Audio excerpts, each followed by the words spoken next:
Welcome everybody to a new edition of UFO Man Live. My name is Tim, or UFO Man, and we have several new people, well, not new people, but a couple of new people on the live panel this evening. My co-host is Tom Reed.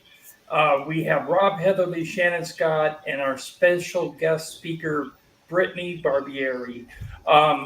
Let's go around the circle and have everybody individually introduce yourself and let us know a little bit about yourself. Tom? Yeah, hi. I've got the UFO Monument Park in Sheffield, Massachusetts.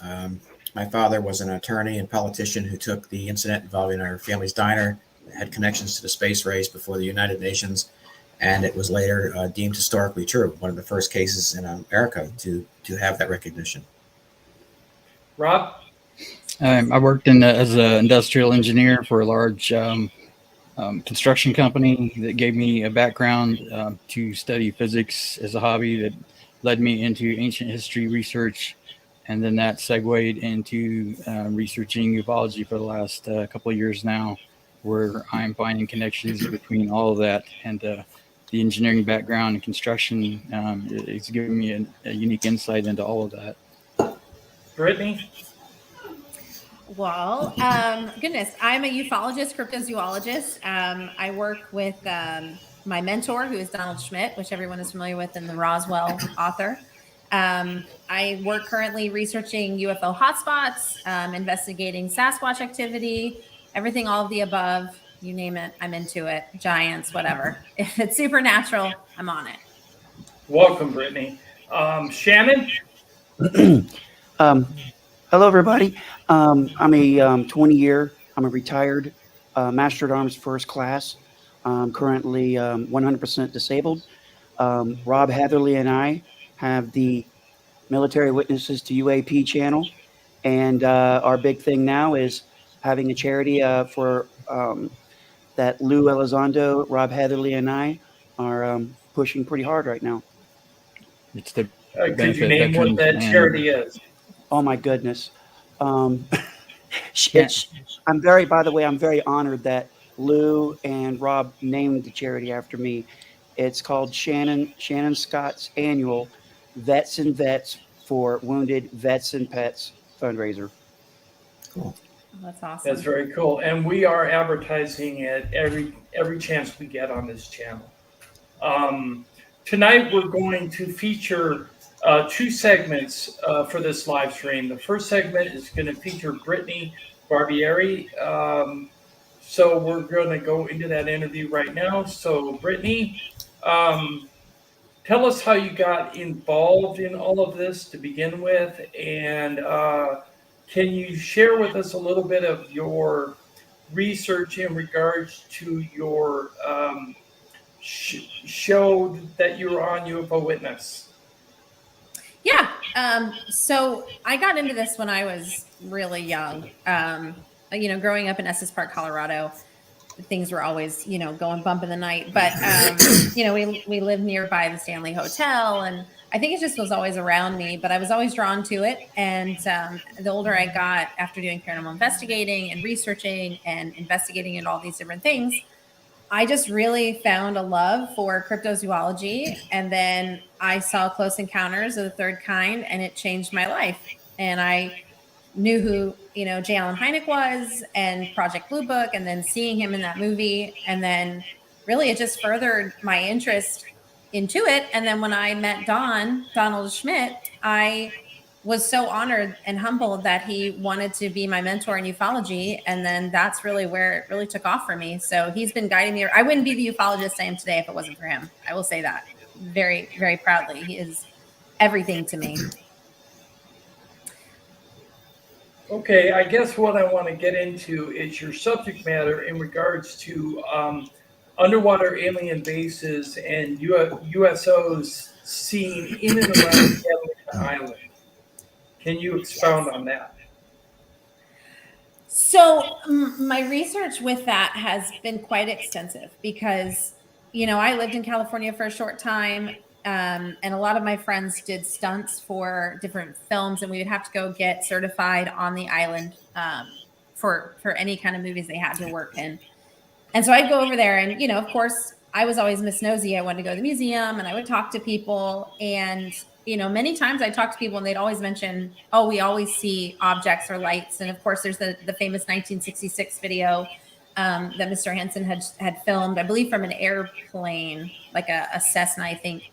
And that's a classic footage from Catalina Island, but it goes behind the mountain and kind of like disappears. And I've always been fascinated by these because I've always looked at Catalina as a hotspot because it really is a mysterious island for a reason. There is so much going on around that island. It's not even funny. But the channel between the coast of California, Malibu, in that whole region there, and heading over to the Catalina Islands, that entire channel there, it's like 3,000 feet deep. The high amount of magnetism around the island is really insane to me. And the sounds that have been captured from around the island in the ocean that NOAA cannot really prove what it's coming from really just leads me to believe that if you're going to have a base and you don't really want to be seen, that's the place to be, because you're not really going to be seen. Guadalupe Island is also, I believe, government owned. So it's not you can just go over to there and hang out. And Catalina, frankly, is kind of too expensive to just go over and like spend a long period of time on. But if you're investigating and researching, they have a long history of giants and underground tunnels and portals on the island, and just so much stuff that you could really put together with alien or extraterrestrial activity. And it would kind of tie in and make sense, if that makes sense. I've studied it so much that it's given me a headache because there's just so much there that really needs to be continuously explored. And I think if you're going to have an underwater base, that's where you'd want to hide it. No one's going to see you come and go. No one. I had the opportunity to interview Caroline Corey from her movie Terror in the Sky. And in that movie, they actually recorded objects dropping from a high elevation into the water and then coming up out of the water right next to Catalina Island. So that kind of corroborates what you're saying. Yeah. In regards of it's something I've been gathering recently, and I it's everyone's theory at this point, but I find it really interesting that the Tic Tacs, the cylinder, the cigar shapes, those are the ones that are commonly being seen going in and out of water. And if you look at the way that they're built structurally, it would make sense to evenly flow in and out of water. It really baffles me, but those are the ones that are captured on the coastlines. And Florida and California are two hotspots for these objects. And I know the black triangular objects are becoming a little bit more prominent. I've noticed that a lot, even with Newport. And there's just so much going on with those objects, but there is a trend that you can follow. It's almost like, okay, the Tic Tacs are along the water lines. Why? Because they go in and out, Then you have different types of spherical shapes or the traditional saucer shapes that are more mountain based within the mountain regions, Navajo, right. All these different areas. Berkshires. Exactly. And so then you have the black triangular, but the black triangular, for some reason, Arizona. Arizona, but they're popping up in Florida and California. But if you trace them, they're around a lot of military bases. Right. It's not like they're just in the middle of nowhere. When they're seen within 30 or so miles from a base. So it's like, why are these guys all of a sudden popping up out of nowhere? I saw one myself. So it's really fascinating to me that it's I don't think they're all the same, if that makes sense. I think they're all their own individual categories. And they have their own, just one. And they have their own mission, if you will, their own purpose. Exactly. Right. Exactly. Yeah. Exactly. It's kind of like what I said a few years ago, which was, here on Earth, we have different models of cars and vehicles used for different purposes. So the same would apply to some of these craft that we're seeing, different purposes, different shapes, but it may not necessarily be a whole lot of different races. It may be one or two, or it may be many. We don't know. Right. I think that's the gamble. I think we're still in an area of we're not really sure, but there's a massive uptick. They're not, and I don't know if that uptick is now more or less like the Navy or the military or even regular, individuals in the public feel comfortable and more confident now coming out saying, okay, I've had a sighting, I've seen this, and I'm not going to be considered crazy or a weirdo or what were you on or did you have too much to drink? Because that used to be what everybody would say. You just had a late night, but it wasn't the case. And it was funny. I just found out the other day from my mom, and if she's listening, she's going to laugh. But we're talking, and I said, we're talking about, UFOs in regards to the shapes, even the shape from Roswell, it looked like when it was strapped to the truck, like a little Volkswagen Beetle, which if you think about that, that's not a disc. That's not a flying saucer disc. That's like a cylinder. That's like sphere. a tic-tac. Sphere. Or a sphere. Yeah. If it has the rounded. Yeah. Yeah. So in my head, I'm going, well, that's not the flying saucer. And she and I were talking about this, and she goes, oh, Nanny, which is my grandma, when we had this discussion when we were younger, because it was always flying saucer when I was younger growing up. But Nanny told me that they were cigars. They were cigar shaped. That's what they knew them as, is the cigar shaped UFOs. And I was like, whoa. Why am I just hearing about this now? So, but it's funny because that's true. It wasn't, they weren't always seen as these flying saucers. It was also cigar shapes that were being seen, which we still have sightings of today. Yeah. Right. Okay. Go ahead, Tom. Okay. So it's interesting you mentioned that, because in the Berkshires, my mother and grandmother saw the cigar shaped thing too. I actually saw it one day right in the back of their car heading towards New Marlborough, Massachusetts, out in the middle of nowhere. But the interesting thing is that even our case in the Berkshires has a lot of water. Hudson River is over there, the Housatonic River. So even when we saw this, which in some respects could be considered or looks similar to a Tic Tac type of thing, right? Where it's all right, but we had a lot of water there. And just like in Maine and the Betty and Barney Hill thing, that's surrounded by the Atlantic Ocean. So to go maybe 50 or 100 miles into land, it still could be what's considered a water type of aerial vessel. Exactly. Right? Exactly. And then you look at Lake Michigan, look how deep Lake Michigan is. Yeah. Lake Erie. We really have not even touched the surface of that lake. We don't know what could be down there. I mean, you think about all these areas of bodies of water, and it's like, wait a minute, there was a Tic Tac sighting there, but we have footage of Tic Tacs going in and out of the water from the Navy. So to me, it's just very fascinating that there is a type of connection there. Like, it would make sense that type of vessel would be more of the water-based vessel, if that makes sense. Just based on makes perfect sense. And that's just an enclosure. It probably opens or what have you. I mean, I'm sure there's right. So, but it's kind of a protective shell. It's almost like a bullet, right? Exactly. Yeah. But even the case, what was it in Italy, where was it the Italian president? I don't know for sure. I think Lou actually interviewed him, to be quite honest.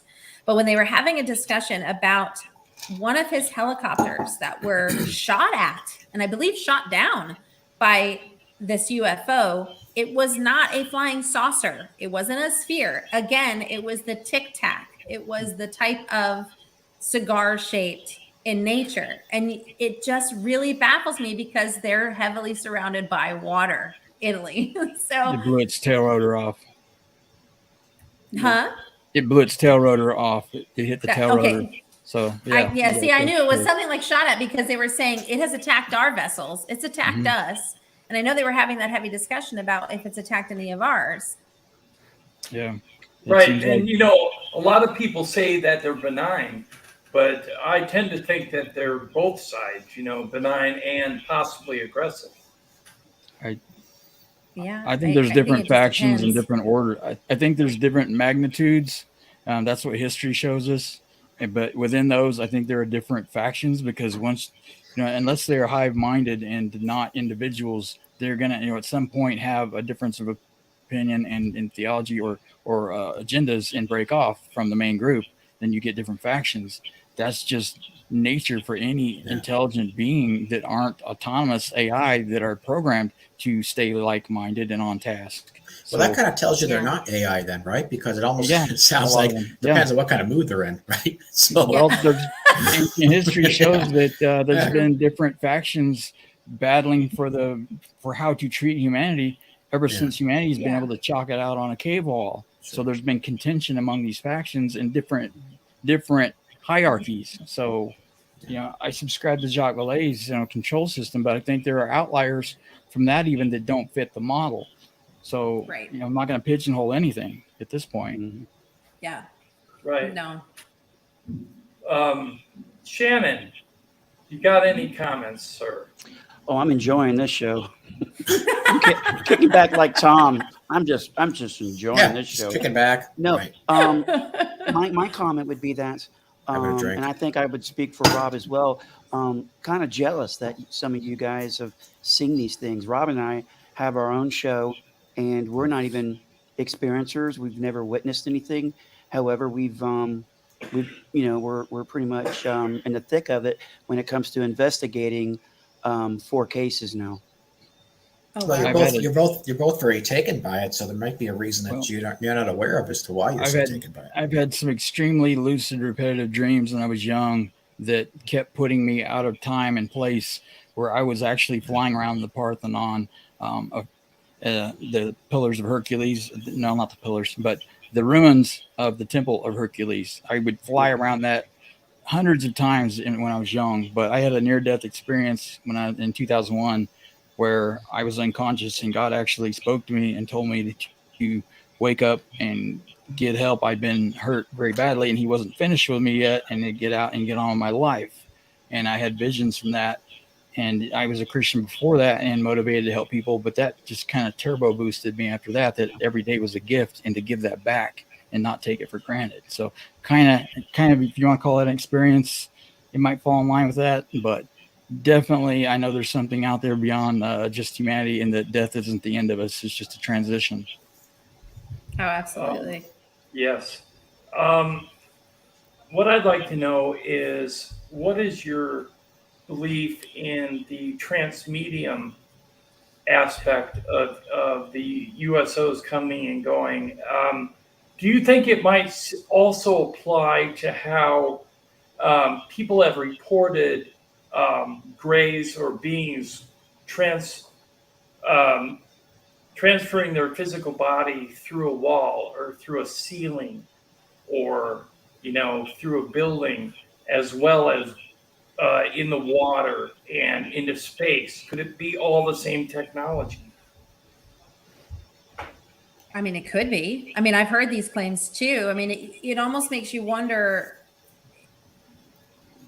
it's like, are they harnessing portals, more or less? Are they harnessing like a wormhole, a portal? Because in between 2000, so I'm going to bring this up because this is something I was studying in regards to possible travel and how they might travel, was being able to harness through portals, which is something which we don't really know anything about. However, in 2014, when our science technology was actually expanding and getting quite strong, NASA started noticing that within our own atmosphere of our planet, we had these things called X spots that were popping up, and they would only be open for like seconds and maybe a minute. But they actually started to track them and learn a pattern of when they were going to open or where they might open from. And this always fascinated me because they were being funded to create robots to track when the next X spot was going to open, to send these little robots through this X spot to see if it was like a wormhole or a portal, and where would it spit it back out. Mm-hmm. But unfortunately, when NASA closed in 2017, the funding to this mission ended up closing as well. So there was no more research. Everything closed up shop. However, I added that into my research and investigation with the activity of UFOs that come and go within our own airspace. And the only reason why was because these X spots were picked up within our own atmosphere, that little ridge there on the top of our Earth. And so for me, I sat there and I went, what if our technology had grown and we were actually capturing and seeing when they were coming and going from our planet, from wherever they're from? And now that study's been closed and it's not funded anymore, we're not going to know. But was it possible that those X spots that we were actually monitoring, watching when they were opening and closing, and sometimes they would just open at random, like they didn't have a schedule. There were some that they were watching that had a consecutive time in the region, and those regions were quite fascinating. And then other times they were random, just really random spots of opening. But what was more fascinating is that where those spots were, if you go straight to the sky and go straight down, they mashed up a lot of natural geographic to our own magnetism of our Earth. So Yeah. for me, I think there's something there with that. And what it is, I don't think we even know yet. And I hate the fact that the study closed, because we may have been able to look into how they travel. And I think that that's kind of something they use. I I have a question. Can I, like a kid in the back of the class? I got a question. So Yes, Tom. okay, thank you. So in related to our case, there was a lot of mining back in the day. Actually, the magnesium that was mined for the atom bomb was mined in Canaan, Connecticut, which was like 3 miles from our diner. So the question that I have, which I think you touched on it already, to some respects, is that quartz is is everywhere in New England. We have a lot of quartz, so that's, if I'm not mistaken, right? They have those magnetic properties, correct? Am I right or wrong about that? Okay. No, you're right. Yes. All right. So there's been a lot of activity over there. There still is to this day. You know, the Betty Barney Hill thing was around right down the road from us. And then as was the Hudson River Valley case, you know, in the 80s, which was like maybe 40 minutes away. So there was a lot of activity, but there was a lot. And Melanie Kirchdorfer, who was on our show with Tim and I, who was on Unsolved Mysteries with us, she's a real big believer in the quartz stones and that kind of thing, and the mining and the rocks, because there seems to be something underground. Even when we had our experience, we were, I believe, underground, because where I was much bigger than the craft we saw.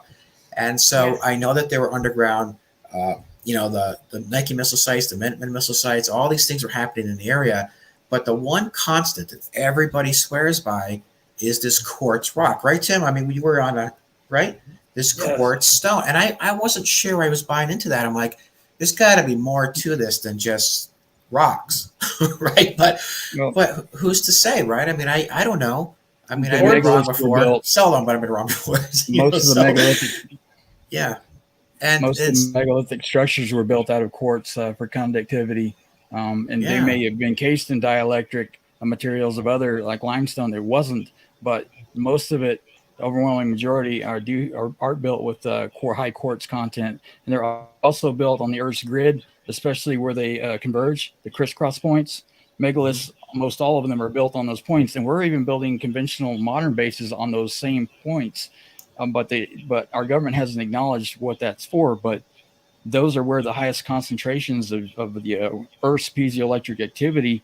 You know, sometimes when the fault lines compress enough, they shoot columns of magnetic electricity jets up to the upper atmosphere that shoot out from there. You know, like Stonehenge and stuff have fault lines underneath them that conduct energy and big pulses at different times, and they knew when to harvest that and where to build on. And I think that the ley lines they came up with, there was a pilot that noticed UFOs flying certain paths, and he came up with that grid system where these concentrated energy lines of the Earth crisscross, and noticed that they follow those patterns. So there was a correlation. So what do you think it is? What would the purpose of these magnetic, or these rocks that can hold a magnetic charge, if you will? What would be the purpose of that, do you think?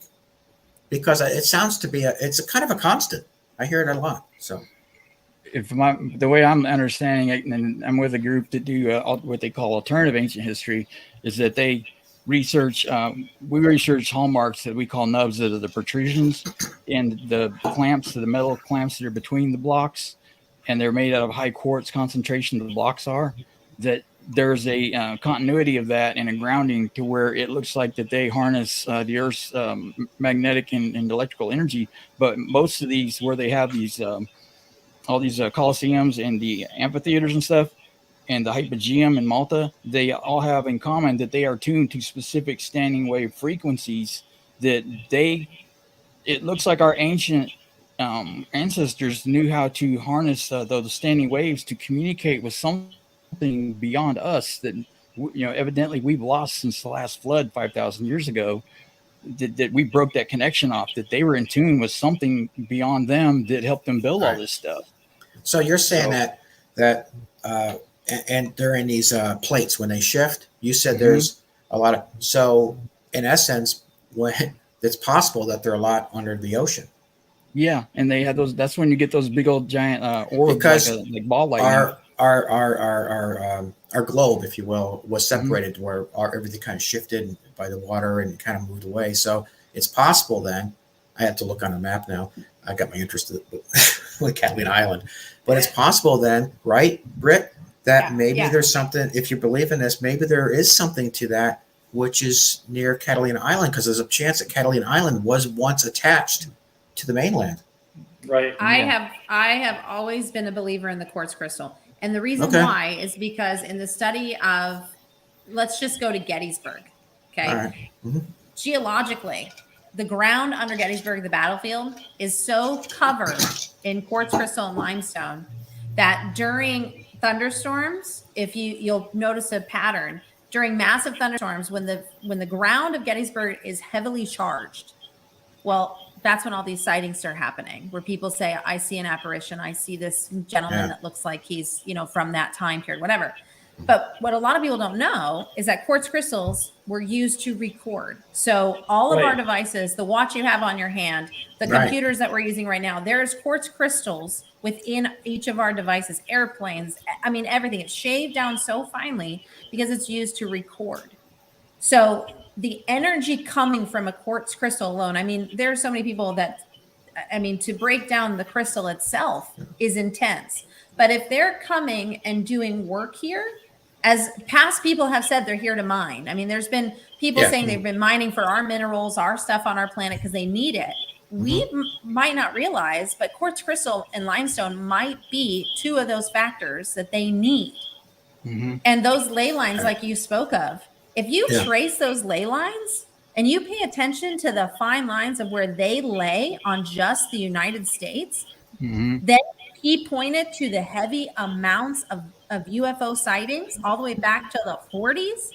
It's ridiculous. Well, the mining that was near our diner is a lime mine. I mean, you can Google it. I mean, it's 3 miles away. And so I guess what I'm going to ask you this is a little off topic, but do you think that, like Gettysburg, right? There's a lot of people see ghosts, right? That kind of thing. There's a lot of that in Pennsylvania. So do you think that it's possible that a spirit is charged also by those stones, by a charge of some kind? If there's a lightning storm in the area, then maybe those stones are a little more charged, if you will, a positive charge. And it could be. I mean, you need that energy, they believe, to manifest. You need energy. That's why they always say, our battery's drained, because they're trying to pull energy to manifest. But if you already have a heavily energized area constantly, it almost fuels it to be able to pull from natural resources of energy to manifest. And I also believe in time slips. So I think sometimes, and it's not a theory I talk about very openly, but it is a theory I've investigated for about 10 years, where the past and present actually are able to exist at the exact same time in these time slips areas. And I think that a lot of those times it's also charged by natural energy sources on our planet. That's what's happening with these high amounts of magnetism and things. So these little, you were talking about these little boxes that show up near our atmosphere, at the top of our atmosphere. The X spots, X-spot. Do you find that any of that is relevant to where they're saying they've opened, to where we're having these sightings here, and a connection to quartz, areas with quartz? It could. The problem is the map that they released to show you the X spots, they don't give you a perfect grid. So that's the problem. And when they were designing this on the NASA website for people to follow and see the process, they were starting to really give more mapping. And some of the mapping X spots were happening like over Sedona, over certain areas. I'm like, wait a minute. Those we know are heavily amounts of different types of stones, of natural resources of stones, but also heavily known for, energy of UFO sightings and connection to our gods and things like that. So you sit there and you go, there has to be some type of connection, because even if you look at Skinwalker Ranch, the entire rock stone that is around them is limestone and quartz crystal. They are constantly coming up geographically and geologically against things that don't make sense. But for those who heavily known area. For those who didn't see you on UFO Witness, the episode, when you were speaking about the underground bases, so do you connect this then? For those who didn't see the episode, I mean, you mentioned some of this, correct? I did. A lot of it wasn't really aired. We talked mostly Yeah, about like the I cut. magnetism. Yeah, a lot got cut. But we focused a lot because of the high amounts of magnetism around the island. And those, and I'll tell you, if you go on Google Maps, and I encourage everyone to do it one night just for fun, go on Google Maps, go over to Catalina and go into the ocean. You will notice natural chaos of ocean movement of the ground floor. But then you're going to notice what looks like grid, actual ocean line grid, which looks like a roadway between the coast to California and then off. And I do this from time to time because I find it very interesting. And if you lay that over, it goes right over the heavy amounts of magnetism. Well, water is a natural energy source as well. We know this. It's a conductor of energy. So I've always wondered if they have harnessed this as well with the resources of what our natural earth has, with the water energy to be able to move underwater to get the energy they need to speed underwater through their base underwater to get where they needed to go to on land. I don't think a couple 100 miles off the shore is crazy distance for them to be in our atmosphere. And salt water is more magnetic than fresh water. Conductive, but also it requires an atmosphere to have liquid water. Otherwise, it's frozen as ice or a gas. It's only in a liquid state when the planet has an atmosphere. So, for them to have liquid water, they have to come to a place that has an atmosphere. Which, in this solar system, it's here. So our galaxy's arc. Although I just don't always think they've come from anywhere else. I think they've always been here, and they have resourced in our own oceans. And I think everybody keeps saying, "Oh, they're coming from a distant galaxy far away." This isn't Star Wars. I think they've been here all along, and they have found a way to harness it. And we are just now seeing them because we're more technologically advanced. We're able to capture and see them. I mean, how often do any of us, when driving, are looking up at the clouds all the time? No, I do. I shouldn't do it. Yeah, exactly. We're texting. Yeah, exactly. But I mean, how often could they be around in our atmosphere during the day? But we're so busy in the hustle and bustle of life and driving and doing all these other things that we're missing it. But we're being observed and we don't realize it. Right. We don't look out of our own box. That's the problem. People don't look up. They look down at their cell phone. If they would look up more often, they would see things, because I've actually had a couple of sightings in the last 3 days, and I've seen things that are moving erratically, are orange in color, and disappear within a matter of maybe a minute and a half. So it's just weird that I can see them because I know what I'm looking for, whereas other people would see them and go, "Oh, shooting star, satellite, Starlink." Well, if you can rule out all that stuff, you can actually see things that are unusual and could be classified as a UFO. Technically, it would be, because we don't know what they are, and whether they're flying or floating or just manipulating gravity, we're not sure of that yet. Even though there is some indication to say that they're using some type of anti-gravity bubble and kind of like falling forward rather than flying. I would have to say what I've seen recently, Brittany, have been spheres where they're bright orange in the center and kind of clear on the outer rim, and they look three-dimensional, and they're really bright, and then they dim out and they're gone. And I see quite a few of them lately, and I know they're not lanterns. There's something else. I don't know what they are, but they're at an extreme height. I saw one the other day past Mars, and it was substantially larger than Mars. I would say at the tip of your pinky at arm's length. How big it was. So I have no idea how big it actually was, but it was extremely bright. I've purchased a new video camera so that I can try and get them on film. They're incredibly hard to catch because sometimes you catch them without being aware that they're there. And somebody said recently that the facts behind the UFO phenomenon are this: we do not control our airspace. And if we don't control our airspace, that might be one of the reasons why our government is so leery on coming clean about what's piloting them or where they're coming from. And I have to agree with you, Brittany, in regards to the fact that I think they've been here. And way before us.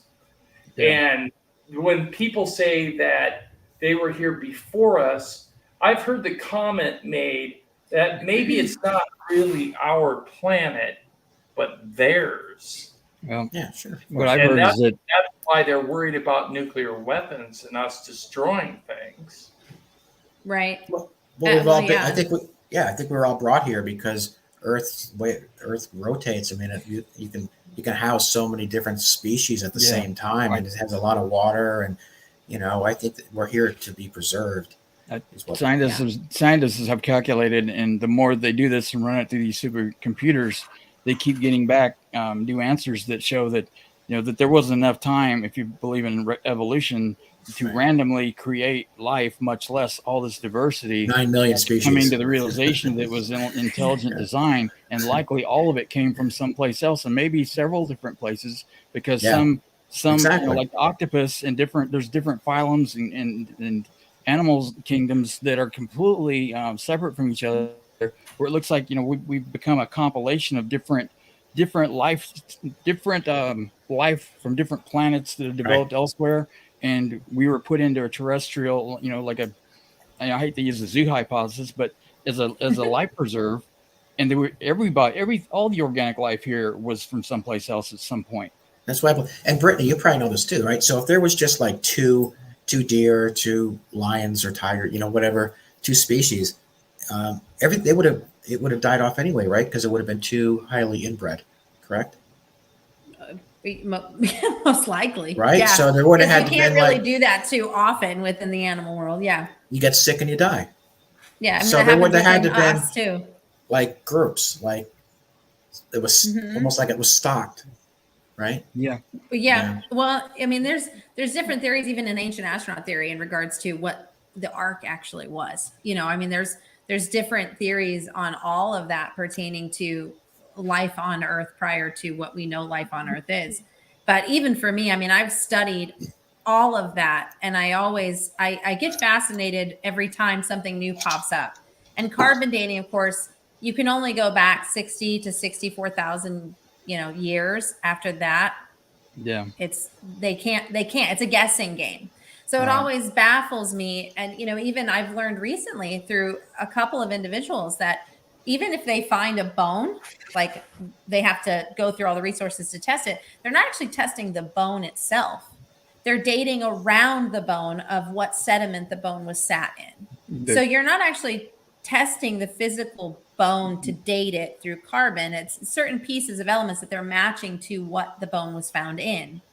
When the organic material took up the carbon-14 out of the soil, after it keeps adding carbon-14 until it dies, and then it starts discharging, and that rate of decay is what they measure. So notwithstanding a nuclear blast or a comet hit, that would skew that off, because they found some that looks like they dated like 500 years in the future.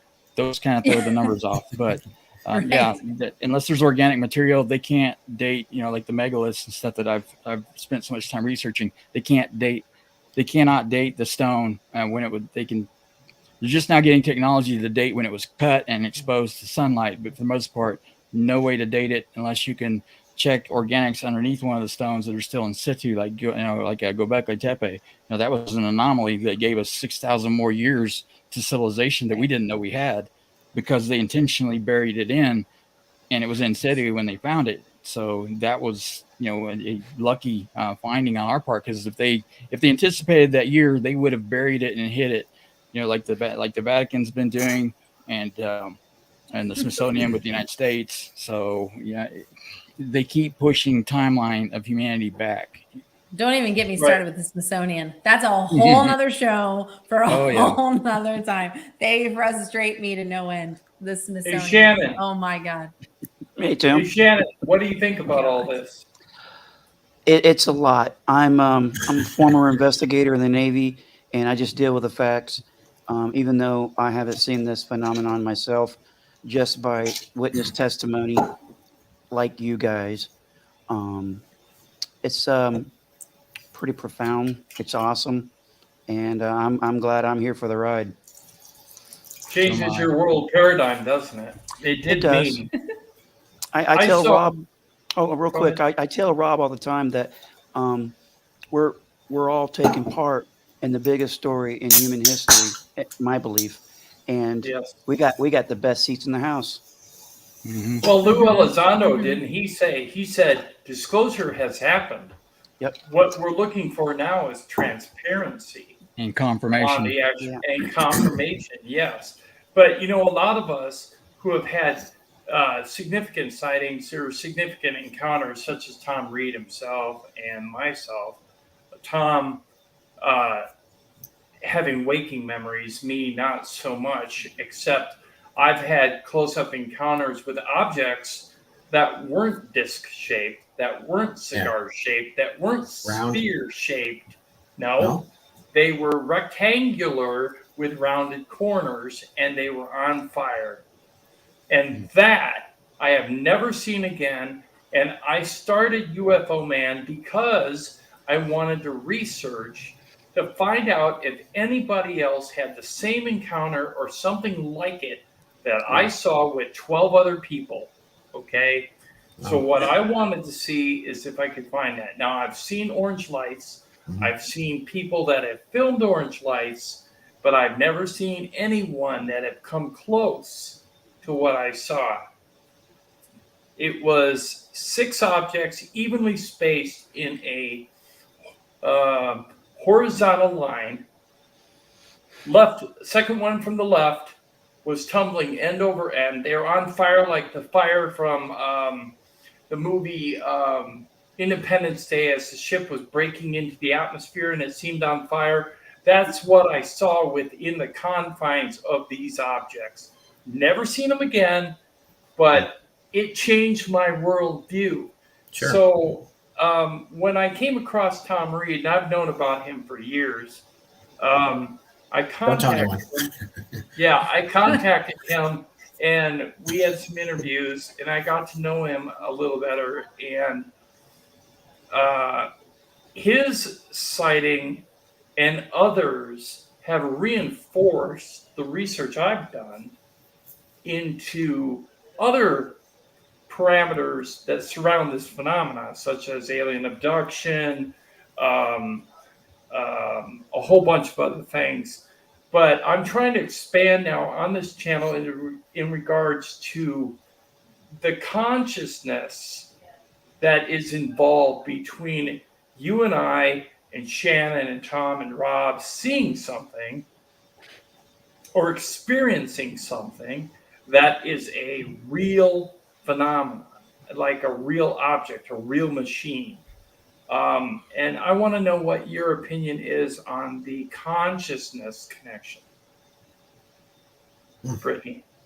Are you asking me? Mhm. Mhm. Yes. Um, I am still, I'm on the fence. I will be honest with the consciousness connection. I'm still on the fence. I've seen, I don't know if you saw, I mean, we did a little bit of that on Unidentified with Demi Lovato when we were setting up for our night watch. And when we did the night watch, we did it backwards. So night watches, normally you watch the sky. But on Catalina, I really wanted to focus our efforts towards the water. So I wanted to do light formations in the water to make signals through the water, to basically signal whoever or whatever, even animals for that matter. And she wanted to do the meditation state to open herself up in belief that, the connection there, because she had claimed it had worked for her before. And after doing that, you could tell there was an atmosphere change, a shift almost, but I don't know if that was just because consciously we meditated and our brain opened. The biggest thing with meditation is that we're using a different part of our brain that we don't normally or commonly use day to day. We only use 10%. Imagine if we used more. My God, who knows? So when you work into going into the mind, meditation state or what have you, it is known to bring us closer to our own existence, to our planet, to our earth, to everything around us. It's a common practice all over the globe. So I, for one, have not had that experience myself with meditation and having this conscious connection, but I am not one to say that it's not possible or doesn't exist. I'm just currently on the fence because I haven't seen enough data from it myself personally to put my stamp on it. But I'm not saying that it's not possible, only because we know when there's been abduction cases or contact with extraterrestrial, there's a lot that happens even, through telepathy and things like that. So to think that we're out of the realm of consciousness, I can't say it's not been done or can't be done. So it just, it's just different. Okay, one thing that we touched on before the show was the possibility of a crypto ET connection. Now that could involve Dogman, Bigfoot, and other beings. Can you talk about that a little bit? What would you like to talk about it? A Bigfoot. Do you think that Bigfoot is connected to UFO sightings, and if so, why? So for my research with UFO and Sasquatch, I believe are two separate different entities on their own. But not to say that it's possible that there could be a connection. From my research and investigation on Bigfoot and Sasquatch, I have never seen a connection. However, I have talked to people that their eyewitness accounts have been, I've seen a Sasquatch, I've seen a large hairy bipedal creature run across the road or cross into the woods, or even hunters, and then they've had a UFO experience, maybe a minute later or 10 minutes after that. There was an incident where, this one individual had seen a Sasquatch, reported seeing the Sasquatch, and then they saw a UFO with what they said was a light that went into the forest. So they believed it picked it up. Like it came, it got it, and took it away. I have never seen that. So I don't know. I've never seen any type of extraterrestrial activity in the woods while researching or looking for Bigfoot. So there might be a connection there. I've just never seen it. So for me, I see more Sasquatch as an animal. Tom, you crack me up. What about Yeti? Now, where does Yeti fall? You got Yeti, Sasquatch, and Bigfoot, right? Mm-hmm. Skunk Ape too in Florida. Yeah. City mouse, country mouse, cousins. I have actually got a picture. I'll send it to you later. Where I took an image of something, and Matt Moniz was with me. He's been on the show plenty of times, and I swear to God, it could be. If it's not some guy in a suit running around somewhere, I definitely caught something really interesting. So there's also Yeti, right? Where does Yeti fall in all this? I honestly, if you go back through history, Yeti, the whole idea of Yeti being like the abominable snowman, all white and stuff, actually came out through, Rudolph the Red-Nosed Reindeer. Like that actually, Christmas. The history of that was, the whole Christmas story. And, exactly. Christmas Bigfoot. Exactly. It's the Christmas Big, which I loved that growing up. That was like one of my favorites, Christmas holiday special. But I almost The Wizard of Oz freaked me out. That witch was unbelievable. I'm still terrified. I can't sleep even to this day. Go ahead. I'm sorry. I always liked when she melted. It was so horrifying for a child. And the little red, the white and red friggin' socks. Creepy. Go ahead. I'm sorry. I'll shut up, Tim. I swear to God, I'm sorry. No, it's more. Yeah, it's the Wizard of Oz, the socks. I mean, next week we're talking about heels. Flying monkeys. Flying monkeys. Those are great. Can't forget those guys. I almost bought a chess set, and all the pawns were flying monkeys. Oh, no, that's all cool. metal. Yeah. All right. So back to you, cool. Brett. Okay. Where was I? we were Yeti, Bigfoot. and Bigfoot. Yeah. We were talking about Yeti and Bigfoot. Yeah. And remember also where we touched on the idea that your cohort in crime, Ben, had mentioned that he thought that Bigfoot might be using transdimensional capabilities. What do you think about that? Well, that is something that he and I butt heads on, but it's just we really don't butt heads on a lot of things, which is really funny. But this is something that he and I will go, and he'll bring his facts and I bring mine. But that, to me, this is the best part of this field. Everybody can have these theories and opinions, but I think it's great. I think this is what we need to keep us thriving and building, because we have to have these theories for us to push forward and grow in this field. Skeptics and healthy debate, as Exactly. long as You both parties have can to stay have respectful. But we don't want an echo chamber. We can't evolve our thoughts and our theories and compare notes if we don't have different perspectives. I learned a lot Exactly. more listening than I do talking. So Exactly. And I always love hearing new theories, because sometimes I go, oh, you know what? I haven't tried that yet. I want to implement that in my research and see what I pull up from it. I think it all is beneficial. But we talk about this, and I get where he's coming from, because he goes, no body, footprints stop in the middle of the woods, et cetera, et cetera. I totally hear where he's coming from. You would automatically start to think there has to be a portal. They're interdimensional. They could just in and out of time, right? And they go, it messes with my cameras. It gets in my head, all these different things, right? Well, we have to think for just a second that I can agree with some of those pinpoints, but we also might be looking at a very evolved species of primate, which, if we know the history of the Gigantopithecus blackie, that's a descendant that was stood up to almost 10 feet tall when standing up. Okay. This is historical. This is true record of this animal from Northeast Asia. And you sit there and you go, it's a descendant from the orangutan that we have. So we know that the orangutan came from a lineage of that, which was like a family tree in a sense. So to think that Sasquatch didn't have its own family tree or lineage from the Gigantopithecus, that it still would be existent today, would be crazy. So that's how I perceive it. So the conversations I have with Ben is the intelligence factor of knowing the forest. Hunters will even tell you, I've hunted my whole life, but there are still areas of the forest I don't understand. I can get lost. I can get, I grew up in them. The woods can be confusing. But I always combat it when I talk with Ben and say, I want you to stop for a second. If someone was coming into your home to break in, they don't know your home. They don't know the ins and outs. They don't know where you're going to hide to protect your family so that they don't find you. They might see a glimpse of you or a quick shadow as you're passing through, but then all of a sudden you're gone. Well, because you have a hideout spot that they don't see. So in the woods, you have to understand and play that factor into hand with these animals. That's a great metaphor. It really is, simile. I mean, it's something you have to think about. And growing up in the woods like we have, you can be walking and walk right up on a bear. I mean, we were getting ready to freaking get in the car and go when our llamas were letting us know there's a bear right across the street. There's a grizzly right there. We kept looking, never saw it. My mom starts making a bunch of noise. Guess who all of a sudden we saw? There are times in the woods you're just not going to see these animals. You can be doing whatever and they'll walk right up on you. Bears are perfect with the weight on their feet and they're soundless. Armadillos, however, they're like little tanks coming through and you can hear them 10 miles away. I don't know how, I don't know why, but you do. But bears, you don't. So it's fascinating when you're in the woods, you learn these things from the animals. And also human scent plays a massive factor when going into the woods. Human scent is the first thing that animals go, oh, somebody's in the woods. We got to go. Yeah. Like, it's a huge factor for them. Zestfully clean. Yeah. Exactly. Yeah. So it's, these are conversations I have. And as far as like, I tell Ben too, and I hear his fact on interdimensional, but you can also go on the other point too. When footprints disappear, you're on track and all of a sudden they vanish. Soils change, the ground shifts, the ground change, but you also have to consider if it is a primate.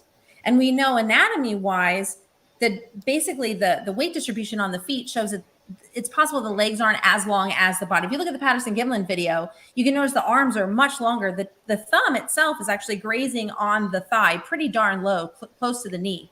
So you're going by the spine, you're going by the structure. If that animal wants to, and it is primate, just if it is like a Gigantopithecus, it can get down on all fours and take off, just like a gorilla, an orangutan, all of them. And orangutans build nests in trees. And nobody ever thinks to look up for Bigfoot when the footprints go away. No one ever thinks to look straight up in the tree. Bears climb trees. You can walk around and meet them all the time. So there are logical things when in the field doing science on Sasquatch that I think a lot of times people forget because they're so caught up in the moment. They're like, it's impossible. I was literally right on it. How did it just go away?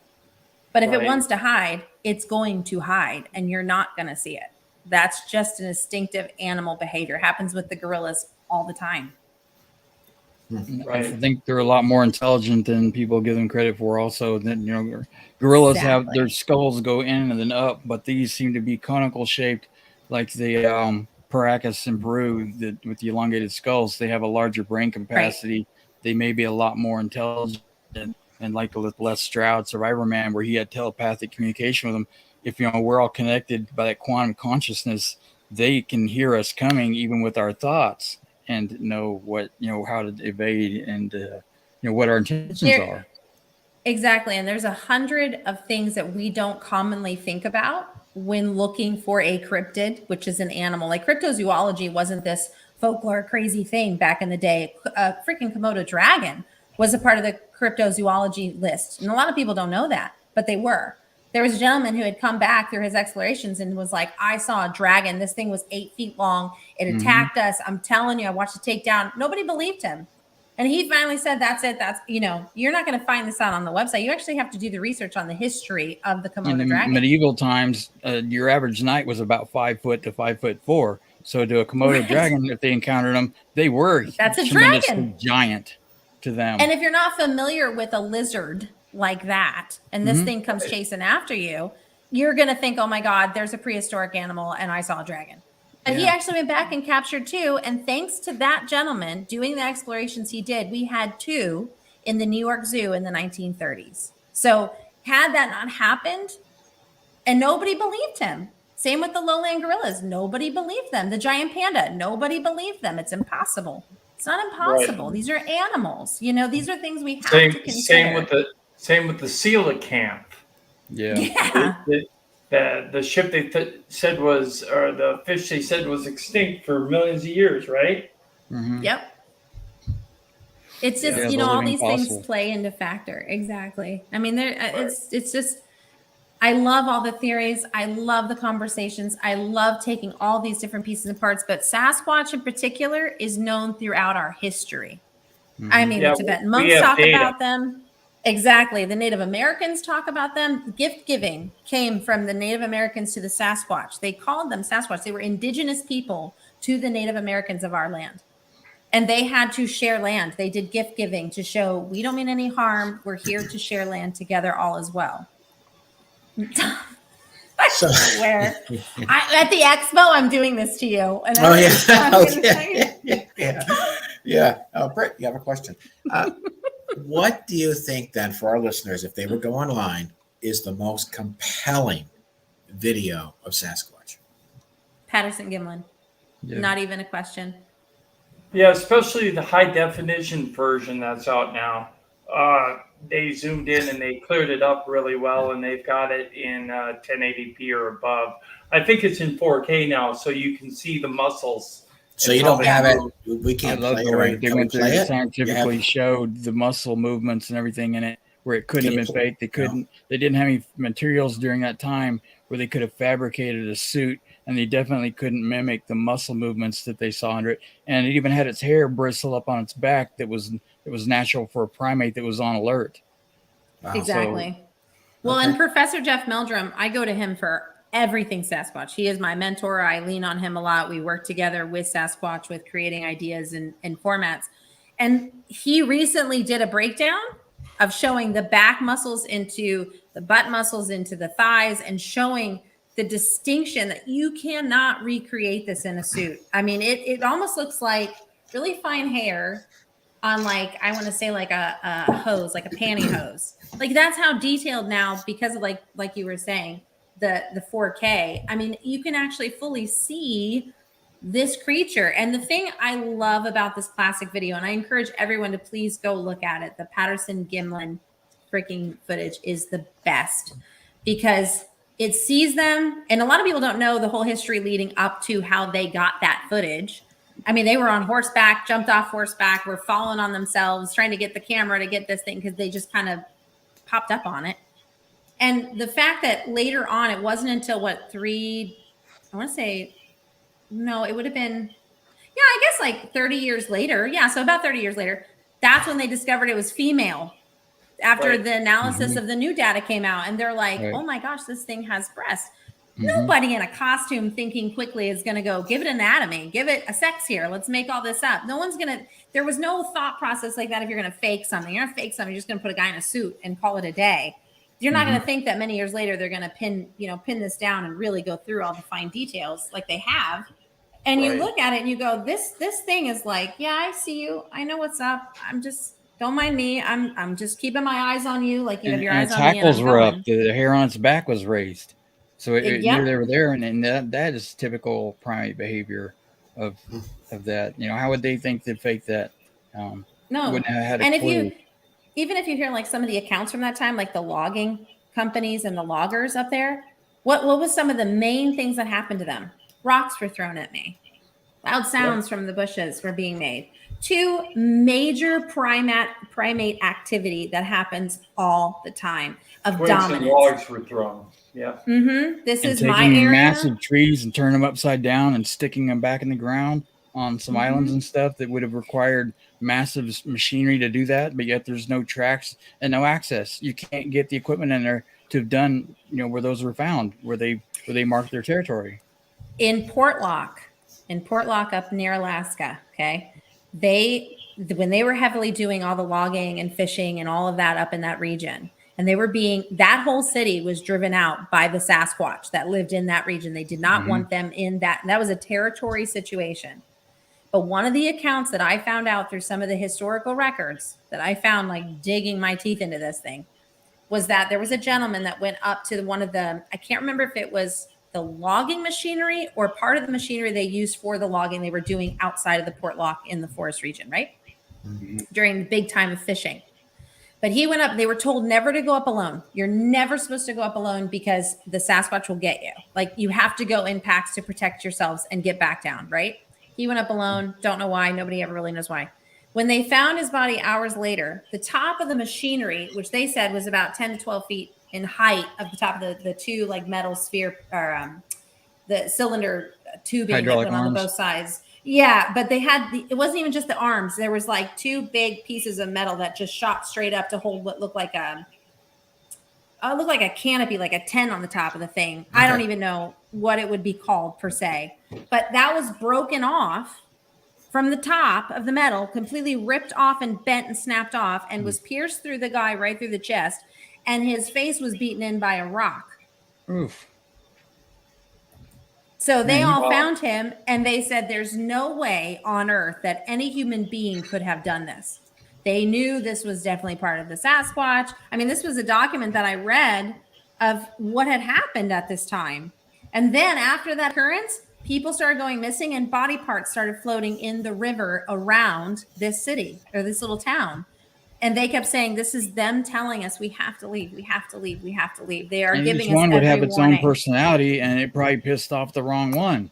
And that one had a really nasty temper or a really bad day, and then it went on a rampage. It could have injured one of its young or something and triggered it. It could be anything. If this is territory, we have young, you're going to be, I mean, you don't jump in the water with an alligator when she's got her nest. You're asking for it. You just, animal behavior is to protect our own. We do the same. You're a bear and its you cubs. have something. Holy crap. Exactly. You watch out, I mean, you've got to, you just have to be smart with it. And if for any reason through the evolution of them advancing, we only use 10% of our brain. If they use more, we will never be able to combat this ever. Alligators and crocodiles use their entire brain, and everybody goes, well, it's so small though. It's such a small brain. Yeah, but they use all of it. That's why they're so smart. Nobody knows that about them. Right. So yeah, basically it's like us having a 10 IQ. When you're at 100 IQ, but you're only using 10% of it, it's a 10 IQ. Exactly. So I got a question. So Linda just asked a question. Where do you see the majority of Sasquatch? Where do you think the hot spots are? In truth, between Tennessee and Kentucky, and all the way up towards like Washington, Oregon, because we have so many areas of forest region up there that has never been touched. Smoky Mountains. It is a sanctuary. Smoky Mountains, hands down. Yeah. You have so much area in there that's so dense. If you do it on Google Maps, just look at some of the regions even by you. Oh, I get it. Yeah. You can't see. You can't. You were just in the Smoky Mountains. Mm-hmm. Yeah, Townsend. I got it. It was Townsend. I know where that is. Yeah. Mm-hmm. Yeah. Wow. Okay, one thing I'm going to say, I have a friend that lives in Nevada, and he's actually seen Sasquatch in that area as well. But that's close to California. Right. I mean, that's... So what do you think? Do you think there's a Sasquatch type of breed in the Smokies that what we're seeing out west might be similar but not the same? I think there's a possibility. Yeah. I think Yeah. just like we have our family trees and we have different lineage of people all Yeah. over, I think that in my theory, and it's Okay. not always everybody's theory, but when we had the land bridge, I do believe that that breed of Gigantopithecus was a lot of people don't understand that land bridge and how everything broke up. Yeah. It took a long time. It wasn't just like all of a sudden it was gone, so people don't remember that there was a connection to these areas and to that part of Asia. And so if it came down and it's got all the, different breeds and breeding in different types of regions, it's going to acclimate and evolve over time to different areas and climates, depending on how Adaptation of far it species. moved. And those animals are Right. going to take a personality and a look. Right. You have to base yourself off of the surroundings. People in Alaska had to evolve with the different climate change, with the different atmosphere of air. I mean, we have so many different elements on why we even have, we notice a shift if we go to Colorado to Florida because the elevation changed. So we have to adapt and evolve to that area if we're going to live there for a long period of time. It's the same thing within all regions. They couldn't Where do you- prove evolution, but they could prove an adaptation of species like Madagascar and things when they're isolated for so long. Or the top of Kilimanjaro in Africa that have been isolated for so long as well. That they've proven that, but they can't prove evolution. There's no walk. I don't believe in to evolution. a fly. Yeah, I don't either. There's no intermediary. There's no fly without wings that we would call a We were walk. brought here. And boom, there it is. Yeah, I agree with that. Yeah. I think all of this has been seeded to this planet, and like a terrestrial, like a celestial Too. conservatory. Well, our sun's not going to last forever. Eventually, we're going to have to leave. So, same thing. And we can thank Elon Musk for that. He's helping us get to Mars. So Elon's cool. I want to meet I him. like Elon. I'm hoping to meet him one day. Yeah. I read an article the other day that said that von Braun actually predicted when he was alive that a man by the name of Elon would take us to Mars. Wow. So how odd is that? Shannon's got a question, I think. No, I was just agreeing. Oh, okay. Hey, good talking to you, Shannon. Cool. Oh, I didn't know. We he should was give him a little time. He hasn't said a word. And the question goes to Sean. Yeah. Shannon, do you have anything to say? Yeah. Any yet? questions, man? No, I just like connecting the dots with any of this. Some of the stuff I'm still learning. I've only been doing this for 5 years. I don't know much about consciousness. I don't know much about Bigfoot, Loch Ness, Mothman, that type of stuff. But I do like making connections. In fact, I made a connection with the head that you have, Tom. Yeah. To a video. Did you see the video I made? No, I did not. I used a clip with you in it, with that head. Yeah, some nerve. With another lady. I forgot the name of the case, but it was a lady. That's it. She was in Australia, and long story short, she described exactly, and she drew exactly what you're holding. So I have the drawing. I got your head. I got other descriptions, and You now also have Melanie Kirchdorfer, which is his friend. I know that's awesome. And mine. Yeah, that's awesome. You just released the video of James Fox. He's coming out with a new documentary, and guess what? That drawing looks just like those drawings. Really? And the guy that we interviewed last week, which is the little green dude with the vertical eyes instead of the teardrop. Diagonal. Yossi Ronan. Yeah. Yes, thank you. Excellent guy. Oh, okay. Wow, I'd like to see the drawing. I would. Yeah. I'll send you the link to the video. So, Britt, you have a llama? Yeah, we grew up in a llama ranch. Yeah. Wow. We had lots of them. We had 30 at one point. Wow, love llamas. I showed them at Estes Park. Yeah, we would show them. Yeah. So you My cousin had a wallaby. Oh, wallabies are cute. My brother has a kangaroo right now, but he has a bunch of exotics. I had a tiger. He does all I had a that. tiger for a while. I've heard you're a stunt ostrich rider. Is that true? I am. Yeah. Whoa! Wow, that's really cool. A stunt ostrich rider. You rode an ostrich. ridden many ostriches and taught how to ride ostriches. Yeah, it's fun. Wow, that's really They're kind of really cool. fast. That's a first for Never me. see that. You know, that's They're a first. horrifying. They're horrifyingly That's brave. fast. Yeah, they're treacherous with their legs. It's definitely it's a hold on for dear life and pray you're all right when you get off the bird. But yeah, they're moody. You actually have to guide them. They have designed saddles specifically for the birds. But Right. it's more like just a butt pad, I'll be honest, with like a strap to it. And there's no harness, there's no ropes, there's nothing involved. It's just you and the bird. And basically you tuck your legs behind the wings, you hold on, and you actually steer the bird because they don't like things by their eyes. So you'll have one hand on the very base of their neck, and then you will, if you want them to go right, you're going to put your hand up on the left and steer them to go right by their eye, and they go away from it. But I've had birds that have been so mad at me that they just keep spinning in a circle until I fall off because they want me off. So wow, yeah, that's really cool though. Hey Tim, have you ever spoke to anyone who rode an ostrich before?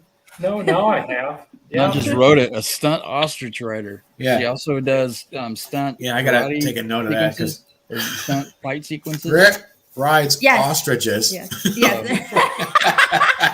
Yeah. What's that about? You ride ostriches. So before jump she off, and speaks then at you UFO fight. Expo, I'm gonna show an ostrich video. Yeah, I have one. Do you And really? then into a choreographed Yeah. fight sequence because you do that too, right? Stage combat fighting, yeah, for stunts. Yes. Yep. Yeah. With that ostriches? is amazing. No, now that has never been used. However, they did do a little bit of ostrich racing in the movie Blended with Adam Sandler. There was a little bit of Wow. that. It was touched on Okay. briefly, but yeah, no. Yeah. That's an there is a amazing lot to what I do. publicity. I have quite a Yeah. background. It's kind of cool though. Yeah. So, it's just different. so how much time we got left, Tim? We were going to do an hour with Brittany, and then we have a second segment that we need to go into. So, Brittany, any last thoughts? I think Brittany's great. We should just talk to her. We got covered everything: Sasquatch, ostriches, stones, magnetic Listen, we haven't even- anomalies. We Jousting haven't off the even back of tapped ostriches. into jump yet. Hey, you haven't even gotten into giants, the Smithsonian. I've done all that. Like I anything that I can get my hands into. Oh, we and can. dig We into. can if you want to. That's fine. So, Well, what? Real quick. I have a little bit of time left, but I do actually have to go. All right. So Giants. What's your feeling on the Giants? Real quick. I guess quick. Feeling that they did exist and they're real. I think to think that they're not is ridiculous. That's my opinion. What- I just don't want to Well, hurt anybody's Goliath. feelings. I have a Goliath. question. Goliath that, was a Shannon? giant. Yep. I have a question. Thank you, Tom. What's the best evidence that you would demonstrate that these things actually exist? I Yeah. would be very interested. Steer me in the right direction. So, okay, well, there's a fantastic book that I actually bought after I did probably a good 3-4 years worth of study of giant bones being uncovered. And I believe it's called, and if I can't remember, I will tag it on Facebook to everybody so that it'll be linked up to the UFO Man. But it was Giants in America, I believe is the name of the book. But in my research, the one thing that I think people always laugh at me, but I say, hey, I still have a library card because I believe in the libraries and I believe in the newspapers because that's where the truth sits. It's not on the internet. It sits within journals, books, conversations, old newspaper articles, newspaper clippings that you can look through. I mean, you have to dig deep into real research. That's where you find it, not the through. first. That's what I point out to people is don't take the watered down version that's been like the telephone game. Seek it back to the first source documents if at all possible. Trace it back to the originals. Don't rely on somebody else's interpretation of the data. Trace it back to the oldest, earliest, and original copies that you can find. Exactly. And I'm huge on that. Like I always try and tell people it's in the books. It's in the original research from the original explorers that got us into what we are today. It doesn't need to be watered down. It doesn't need to be refixed or rewritten. It's right there for us to take in. There are several cases. I mean, there were hundreds of bodies uncovered between like the 1850s all the way to the 1930s. Guess where they all went? Smithsonian. Yeah. Just keep And a that lot in of them on mind. Catalina Island were tremendous amounts, like in 1914 or so, they were exhumed.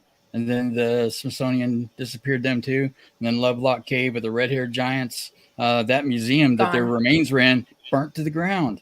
Yeah. But Yeah. some Bury people have like the those truth. 16 Bury the truth. Through my 16 investigation, even auctions with and stuff is going on. Lovelock, but even the thing with Lovelock, if you go in there, first of all, there's now a sign in there that says that they never had them. Don't ask about them. It didn't exist. They were Native American bones. There's that.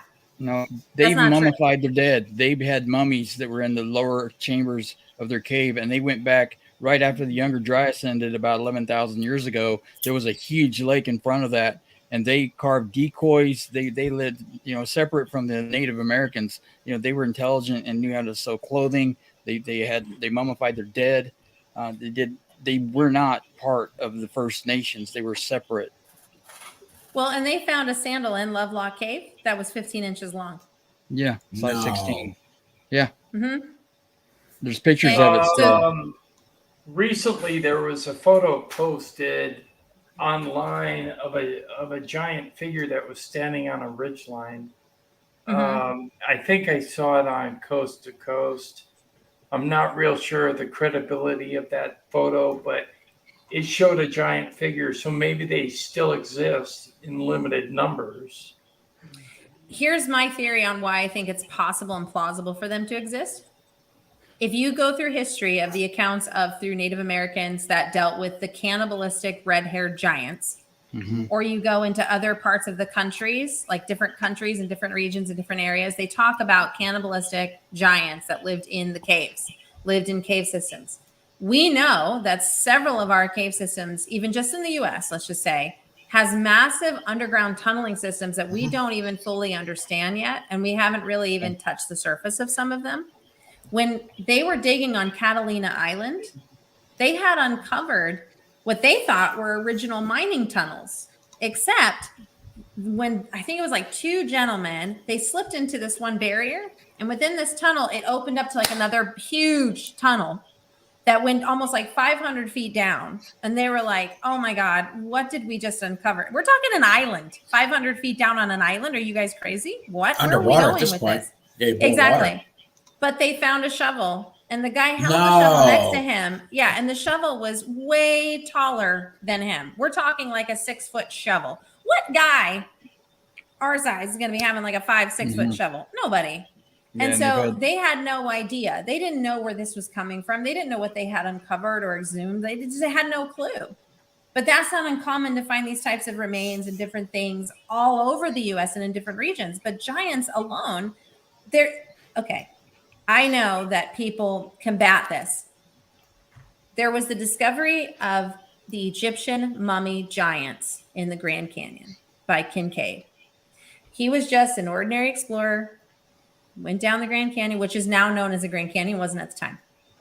Going down that region, came across the cave, went inside, started finding a bunch of things. He just thought he was come across a Native American trove in this cave system. He didn't think anything of it. Then he uncovered that it was Egyptian. Then there were mummified bodies in there that were giant remains, like giants. Well, what did he do? He notified the Smithsonian. Well, the Smithsonian then sent a team out with him to collect what they got, put it in crates and send it back. Well, guess what? When they went back, he was no longer needed. Everything was fine. But then guess what happened? The Grand Canyon then became owned by the government. You cannot investigate the Grand Canyon to find this cave without a Black Ops helicopter coming or people coming and tell you need to leave. This is private owned property by the government. And this all happened after this discovery with the Smithsonian. Well, the Smithsonian is funded by the government. We know this. All those major museums are. Numerous newspaper articles, and just like with Roswell, all of a sudden they dried up and the evidence dried up and it was covered over. And they still want us to believe that Columbus discovered America after the Vikings, right? And the other thing that's interesting too is they were only like 4.5 feet tall. Right. Have you ever been into like the Nina, the Pinta, the Santa Maria? I mean, those rooms are like, it's kind of like, it's so you've had a big difference between the size of giants and these 4-foot Spaniards. And we, so they were actually, and I mean, we knew that like Native Americans were taller than the explorers had come over to America. We knew that they were slightly taller. But even if you go back through like Leif Erikson, some of his claims of seeing things that were through his journey just didn't match up to a Viking gentleman, somebody of that stature. Some of his stories in his journals just didn't match to what we should know as history. But it's something I always try and put out there for everyone is from my own investigations. History has been rewritten so many times. Wasn't it Daniel Boone or David Bowie that wrote in his journal that he killed a Bigfoot? I think it was Daniel Boone. Yeah. Yeah. Mm-hmm. Yeah. I mean, we have these accounts, and there are people that link giants to Sasquatch. No, who knows? Maybe these giant remains were Sasquatch remains. Some of them were, and they were confiscated. Nobody really knows because they've taken it from us. They've covered it up for whatever reason. So these giants that were found in the Grand Canyon, Arizona, what have you, they were white with red hair, which would indicate that they weren't native to that area, right? Right. More like European almost. Yeah, it's like the Lovelock Cave ones and stuff. And the Paracas, they go back to the Dead Sea. 4500 BC was the first skulls they found, the elongated skulls. They were all tall, fair-skinned, and red-haired. And they also found, I think, some in China were 1000 BC. So do you think that was genetic? Do you think that was? I'm sorry. Do you think that was genetic, or do you think that they could have been a victim of their environment then because they part of would it's have been genetic. darker? Part of it was the mineralogy after their death, but part of it was genetic that was their lineage and heritage. Blue eyes, fair skinned.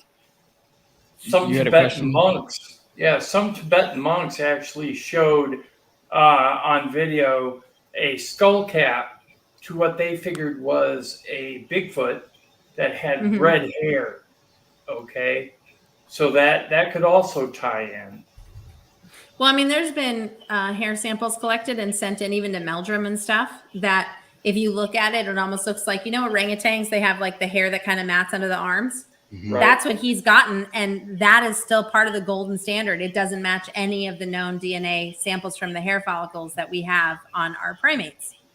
So it's fascinating to me where this red hair gene comes in, because what I wanted to point out, whether it's true or not, I don't know. There's alleged claims on it that it is true. It really happened by the individuals that have come forward, covered their name, covered who they were, etc., from the military that took out a giant in 2002 or 2004 in Iraq. And I heard about that. In a quick nutshell of that was basically they got called on a mission, a troop went out. Then semi later, their main base was notified that they never came back. And so they had to send out another troop to go and basically investigate what happened. They thought that original troop that went out was ambushed because they're in Iraq. And they just giant in assumed. Afghanistan. Exactly. So they thought they had been ambushed by, of course, the enemy in a sense. And so they went out to go see what was going on. But when they got out there, they found the truck completely turned over. Half of the gentlemen were like basically dead already by the time they got there. And then the one gentleman who is, I think he was second in command, when he got up, this giant comes out of the cave with a spear, a handmade spear. And he said he was red haired. Now, all these people have come forward talking about this. Only one of them died on the second troop that came out. He was speared by the spear, according to the claim. But when they killed the giant, he was wrapped up and they had to go and get a special plane to carry it. That pilot has come out talking about how he had to transport this thing. And they were all told not to ever speak of it. You're never to talk about this. We know they exist over here and don't ever mention it. This never happened. But yet he had to airlift this thing back to a base. And he remembered looking at it going, it had red hair and had 6 fingers and 6 toes. I don't even know what this thing was that I had to carry, but it was massive and it smelt horribly. These were claims. There's an account of Germans. It was either the Germans or the Russians. They went into a cave thinking the enemy was in there and met up with a giant that came out. They shot dead. That they're terrified about. That was in one of their diaries that one of the soldiers had on them. That there wasn't. They didn't go out on YouTube at the time trying to report it. Somebody journaled it. During war. Exactly. Well, apparently this became word at base. Like it was kind of like, hey, did you hear about the giant we killed? Yeah, did you hear? Yeah, I saw it, and then it I've kind of not been spread. able to verify that story, but Exactly. it's very interesting. It's good for conversation.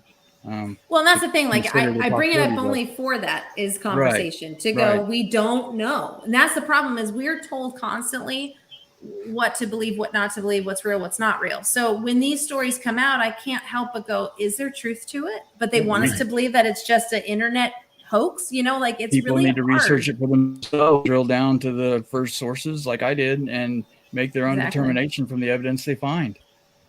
Exactly. And, seek independent, verifiable sources, as they're available, and learn how to learn not to take other people's interpretations and words for it.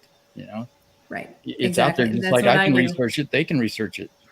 Yep. I try and figure out who are the names. Oh, they were on Coast to Coast. I'm going to see if I can get a hold of the names. Well, guess what? They went under like a John Doe, so I can't get a name because they're afraid of losing their job or having things happen to them, which takes me back to the 40s. That's what happened with Roswell. Guess what? You say anything, we're going to threaten your life. So it's like, it's a constant like threat game. What's real? What's not real? What are we supposed to believe and not believe? So it's a constant on almost all of that. The amount of independent, verifiable sources help you, from the periods, help you better authenticate stories. And some of them, like you said, there's not enough corroborating evidence. You just have to dismiss it and find something else to better research, to invest your time into that does bear good fruit, that will have independent, verifiable, corroborating evidence from the time period that wasn't later a generation of something that's just been manufactured. So from the period and verified independent sources is so how I do that, Rob, I will agree with you on that, because on that, I'm going to match you on this, right? And Shannon's going to love this because Shannon's like me. We like to connect, right? Connect the dots here. Let's match cases. In Catalina Island, there was a scuba diver named Lori. She used to dive off the back of the island all the time. No big deal. One time she went diving. She was abducted. She had missing time and found herself from the water back on the boat. She went and did the whole regression therapy to find out what had happened. She had like 2 to 4 hours of missing time in there from going into the ocean. She was a very known good diver. Come to find out, she had been visited by these extraterrestrials. She talked about how they were in these weird suits that were like silver, but they had like a dome, and they talked to her and they mentioned things like, we've been watching you. You're getting better in the ocean. They were not harmful. They didn't hurt her. They were more or less guiding her and showing her and expressing her things. So it was a very peaceful encounter, I would say. But she talked about how they looked, and there was 3 of them saying, we're observing you. We've been watching you. You're doing so well in the water. After all, they came out a couple of months. She just got so much ridicule from it. She stopped talking about it, didn't want to talk about the case anymore, and just let it go. Like, she basically vanished. She just didn't want to talk about it anymore. And I understand why. Because at that time, this was, I think, the 80s, early 90s. I'm done. I don't want to talk about it anymore. Well, what I found interesting was that the miners in Russia, when they were doing the underwater mining, they were visited by 3 extraterrestrial dressed the exact same way. That were observing them mining. Military divers? I think Rob, we talked. Was that the military divers? There was one incident where 6 special forces divers went down, and they actually tried to catch a cryptid, macho Soviet troops tried to grab one, and it killed one and shot the rest up through, and got the bends by tossing them up to the surface because of it. I don't think that was this one. This one, they were mining. They were strictly working. They were working and mining at the bottom of the base. And these 3 individuals came up and were observing them, and it freaked them out. Like, they didn't even want to go back in the water after this incident. But they described them in the same type of suits with the same type of gear on the head, observing them, watching them. They didn't talk to them. There was no like weird missing time. They observed for a while and left. And then after that account, they're like, we're done. We're done. We don't want to work in the water. That was, we know what we saw, but they matched exactly what Lori said she saw that observed her and spoke to her. And she was alone. So maybe that's why they felt more comfortable approaching her, as to where this was like a team of guys working on the mining rigs over there. But to me, 2 different time frames, 2 different eras. They wouldn't have known the same story. Lori didn't talk about it for very long. There's no way that they would have known. There's no way. So we have these creatures in the water that are observing, that that look that way. I mean, these are things that I link up. It's not like, okay, that's just a one-off story. And it was Maybe 3 they were hours, just right? delusional. She was 3 hours. I think Lori's was, it was like between 3 or 4. It was, Right. or 2 or somewhere in there. She was Do you- out, do but you- she went into the Yeah. water and then ended Yeah. up on her boat. Do you dive, Britt? I do. All right. How long's an average tank of air? Well, it depends. Yeah. Depends on the depth. But, Uh-huh. I mean, you can be down for an hour Yeah. if you want. So there's no way she could Yeah. have been underwater for 3 hours. A There's tank no doesn't way. hold that much air. It doesn't hold that much air. No. Maybe an hour and a No. half max, right? 45 minutes, an hour. Yeah, if you're in shallow, we're talking shallow, like 25 feet max. Past Yeah. that, it gets less and less and less. Like Sure. even at 100 But feet, at you max, got 10-minute at bottom max, time. you got an hour and a half. At max, yeah. Right. If you're really good at breathing. Well, that just, Yeah. that just justifies. See, That's how I would feel it. that just justifies the fact that obviously she was Something taken happened. somewhere where there was oxygen. Yes. Yeah. Yeah, Or expended time. But It was again, and I talked to Tom about this, a lot of the abductee cases that happen on the coasts do not go up in vessels. They swear they were underground. Mhm. They talk about moisture on rock walls. They talk about opening their eyes and seeing like major piping on the side of what looks like rock. They do not talk about being in an actual vessel. They Sharp talk lefts, about being sharp brought rights, right? Very industrial by design. That's what I Yep. talk about. And then they'll end up in like a very cold room that's like purposely made to be very like clean, for any type Sterile. of, very sterile. But outside of that, no, all the different areas that they're half waking up in and out of are very like quick, abrupt, right through these. Exactly. That's what we Tunnels. experienced. That's exactly what we experienced. Yeah. Yeah. And there's many cases like that. And you can't ignore those. You cannot ignore those Right. cases. You just Right. can't. You have to put them all together. It's, if everybody was all saying, oh, I was in a ship, it's like, okay, it could be, a mass, idea. That's But what- when you have multiple different types of abduction cases that talk about majorly different scenarios of location, then you really need to raise an eyebrow and pay attention. That's kind of the premise of what Shannon and I do on the channel, is trying to encourage people to come forth and share their experiences and have these conversations. Because like you said, we love connecting the dots and having these Right. conversations with different people that have different perspectives, different experiences, and different research. And obviously that, we can have these conversations, among the community and be able to match up previously unknown, pieces of the puzzle and keep building this mosaic and, into something community driven, where we can build it, together as a group to better get a picture of what we're trying to identify. Right. My biggest thing is I just want people to feel comfortable. I Right. don't want people to feel like they cannot be open about their encounter, no matter how small it is, no matter how large it is. All of these encounters, whether it's an abduction, an eyewitness, whatever category you want to put it underneath through Hynek's breakdown of encounters, the close encounter chart, I don't care. 2, 3, 4. I want them to please feel comfortable to come forward. No one's going to judge you. We're not here to judge. Like I say that all the time when people talk to me, I'm like, I want to know what happened to you. Tell me. I'm a believer in these things because I've seen stuff I can't explain. I've known enough witnesses that were legit. And I want people to come forward and talk and feel safe and know that there's no judgment. There's no hate. That's what We're Eric all after the Weinstein- same end goal. Yeah. And then that's what Eric happens Weinstein a was talking lot. about recently, was for people to, we need skeptics and they're important in the conversation, but when they make the environment hostile to where people are afraid to come forward, like you said, and speak their minds and share their experiences, it creates an environment of hostility. Then they can't come forward. And a lot of them were Right. complaining to him that they felt bullied off a platform. Yeah, for sure. And, that's not acceptable behavior. It's okay to have a difference of opinion. No. It's okay not to believe Right. somebody, but you can still maintain their integrity and be civil about it. Even if you disagree, you don't have to like them. You just have to be civil about it. And some people aren't. No, and I hate it because I just feel like we could learn something from these people and vice versa. But in order for us to grow, we have to be kind.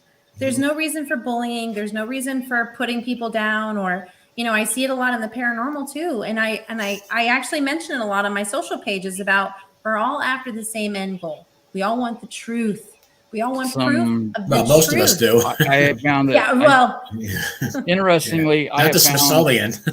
with No. Mick West, when he was young, something he watched terrified him about. He believed that aliens were real, and was terrified that he would be abducted.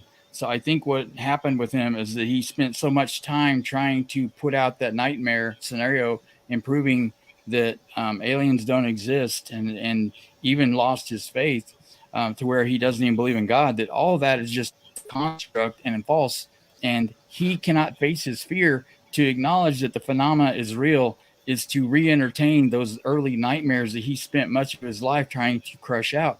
So he has turned this into a dogmatic cult. Well, I wouldn't say cult. It is such a dogmatic cognitive dissonance for him. He cannot accept any aspect of this is not human, because if he Right. does, It's then it opens evident, back up yeah. all that past nightmares that he spent a life trying to suppress. So if he can get other people to believe that narrative and crush their beliefs, then it reinforces his viewpoint on it, and it helps him feel better at night. But he's destroying other people's beliefs and feelings and experiences in his process of trying to keep the truth from coming out in his mind. So, and then there's the other aspect. So he wants to believe he can't believe that something's not human, Mhm. right? But Yeah, then he he believes in God, which is a spirit. He doesn't believe in God anymore either. He doesn't. Now No. he doesn't. He abandoned his faith, and he abandoned that UFO, Oh. that aliens are real. So he wiped the slate that it's all evolution. There's no life after death. That's it. He's If it was completely- evolution, we'd all have the same blood type, right? So exactly. And I know I don't have the common blood type. O I negative. don't have it. When's the Me last too! time you've seen a genetic All right, so mutation? here we go. No monkey, right? There's no monkey to us, right? By the way, Yeah. So O real quick. negative. Okay, I'm O Tim. negative. go ahead. When's the Welcome last to time the you've group. seen a genetic mutation that made somebody more human and with more capabilities than the average human? And when's the last time you saw Right. it in mass, where there's at least 5,000 to create a viable new species? So Right. the mutation thing goes out the window, saying that we were mutated 50,000 years ago Yeah. from Neanderthals or something to create Homo sapiens. There's no evidence of that. They can't explain. Well, there's nothing with O negative. So We they- have no ties to Yeah, they anything. create a RH factor. And the other thing too, my body temperature runs at 97.1, 97.5, 2 points below normal. Mine So- runs at 96.5, and that's normal for me. Damn. Yeah, I'm What- always in 97. That's my norm. Well, there And you go. Shannon's 96. on- Right. So Shannon's why uncovered- would a blood type change your entire body temperature? It doesn't make any sense, because we are a species within a species. Let me tell you something else. What? As a female aspect to having the O negative, if Uh-huh. we're pregnant, Yes. And Wants to our fight it off child- like a foreign substance. exactly, Wants to it kill it. recognizes it as an enemy within our own system because it does Right. not carry our blood and says Right. we have to kill it. So it'll actually shoot off in through the bloodstream to kill our own child Right. because it is recognized as like not a known. What's Yeah. the word I'm looking for? But like almost like an enemy within our own system. Right. Yeah, it's a You So we have have to to get a have shot. the Rogam. Autoimmune You disease. got to get the shot. I have the Rogam. Luckily, Ro- both of mine are both O negative, but I still had to get the Rogam shot because you don't know, Right. and that's what Also- causes a miscarriage. Also, there are Why? several factors that are noted. Number one, a lot of us are from northern European heritage, Bostonians. where our skin is white. I mean, I'm one of the whitest people I know. Like the Giants. And I am tall. I'm 6'8", and people keep referring to me as a tall white when they see me because my skin's so pale. I Now, need some sun too. yeah, I get a lot of sun, Tom. It's Just saying. amazing that I'm still pale. I usually hold it 10 really well. So it's really weird that we have webbing between our fingers. Mhm. We In the can't ear, tolerate gills in the ear. right. We cannot tolerate a lot of indigenous foods. A lot Katie of people Romy. have allergies or reactions to certain things, or just outright can't eat it. Okay, we burn easily in the sun. So obviously we came from somewhere else where there wasn't such a amount of sunlight. We got varicose veins. Our backs can't handle the gravitational pull on our bodies. All of it. You know. Well, Yeah. and the best Man, part 'cause it's- too, the best part about the blood too is this is something I always say when people bring up the evolution part of it is, again, I can save, Tom can save, Tim can save anybody on the planet. Our blood is universal. We can save anybody on this planet. We can save your life. You can't Right. save me. You can't save Tom unless you have my blood. And the We one thing die. about evolution, But now, if I get sick, I'm calling you. Yeah, I know. I'll be like, I gotta go save Tom. I when gotta we go want to help talk him about out. evolution, entire flora and That's fauna. only if you see his hand up. Oh yeah. Yeah, I got a question. Yeah. Brett, have you found where with evolution, something I made an observation of when they've had extinction, global extinction events, entire flora and fauna disappeared in mass, but they also reappeared in another violent flora and fauna turnkey. The entire spectrum of a new higher order appears all at once in the next fossil record. The one ends wholesale, and then the next flora and fauna, a whole turnkey symbiotic system appears in its place. It's like somebody wiped the slate and reintroduced the higher, hey, I got a better set of, to put in this aquarium Like it's here planned. now. Yeah, like a fire sale. Yeah. So it's stepping up. It's evolving the complexity of the organisms. There is indications in the historical record that our DNA has been altered about 15, 16 times. There's So maybe that's happening to animals and bugs and all types of life forms here. There were about Well, half a dozen at least different variations of what we call modern humans 300,000 years ago. We're the last of all those, at least half a dozen to a dozen what we call anatomically modern humans that have all disappeared. And some had larger brain volumes than us, but they're all gone now, including the Paracas, which there are some DNA descendants of Paracas with the elongated skulls, and they have some degree of elongation and blue eyes and higher IQ, but there's no purebreds anymore. So, there's a lot to it when people dive into it and not just dive into it by what they see online or by what's being told to them through, there's a lot to be said when we have our books and we're being taught through history books and this is what it's supposed to be. But yet now they're rewriting it. They're like, well, we thought that's what it was, but it wasn't. So for me, I always sit there and say, how about instead of saying it's fact, this is what we know for certain, and we just say, at this point, through our research, this is what we guesstimate, or this is what we believe has happened. But we're discovering new things all the time. That's how I see science. That's how I feel it should be stated. That's how it should be said, because the word impossible to me is a challenge. When somebody says that to me in the field, I'm like, done, check, it's a challenge. I'm going to prove to you that it's possible. Because in my head, everything's possible until completely proven impossible. So when you sit here and talk about the evolution of man from ape, it's something I brought up before in previous conversations of, did we ever find one with hair on it? No. So do we know for certain that these bodies had, right, but I'm saying they always immediately take the old skulls and decorate it like an ape. But we don't know that. We don't have any viable proof of that. So again, people don't really even know the true history of Darwin. And if they did, they would look at his theory a little bit differently. And Darwin even in the latest years, he rejected that he even admitted that he was wrong about evolution in his later years. Right. And and all he said was it's a theory. And how he got that theory was being literally on the Guadalupe Islands. For a long time. Right. He was just observing natural life and how these iguanas go in the water and can live and breathe for so long. And these tortoises, and they can live for hundreds of years. Like, his mind was just going nuts like we do in the field. We constantly are coming up with new theories. But that if I was left on an island for 3 years by myself, I'd lose my mind too. You know? But the thing about him though was that he was a researcher. His mind was constantly, evolving. And the biggest thing trying to make sense of everything. God. Right. And he believed in God. He just believed that life on Earth may have evolved. Maybe it evolved in a certain way. So when people bring up the Darwin theory to me and they tell me, well, I don't believe in mermaids, I go, well, why? If you believe in the theory of Darwin, where we go all the way back to a chromosome in the water and so forth, and we grow and we go to land, and who's to say that some of those branched off and didn't go all the way to land? They didn't have resources to go to land when they were growing. Why wouldn't they have just stayed in the water and evolved into a water-like aquatic type person? So if you're willing to believe in this theory, you have to be willing to be open to believe in many different theories, because they're theories based off of a train effect.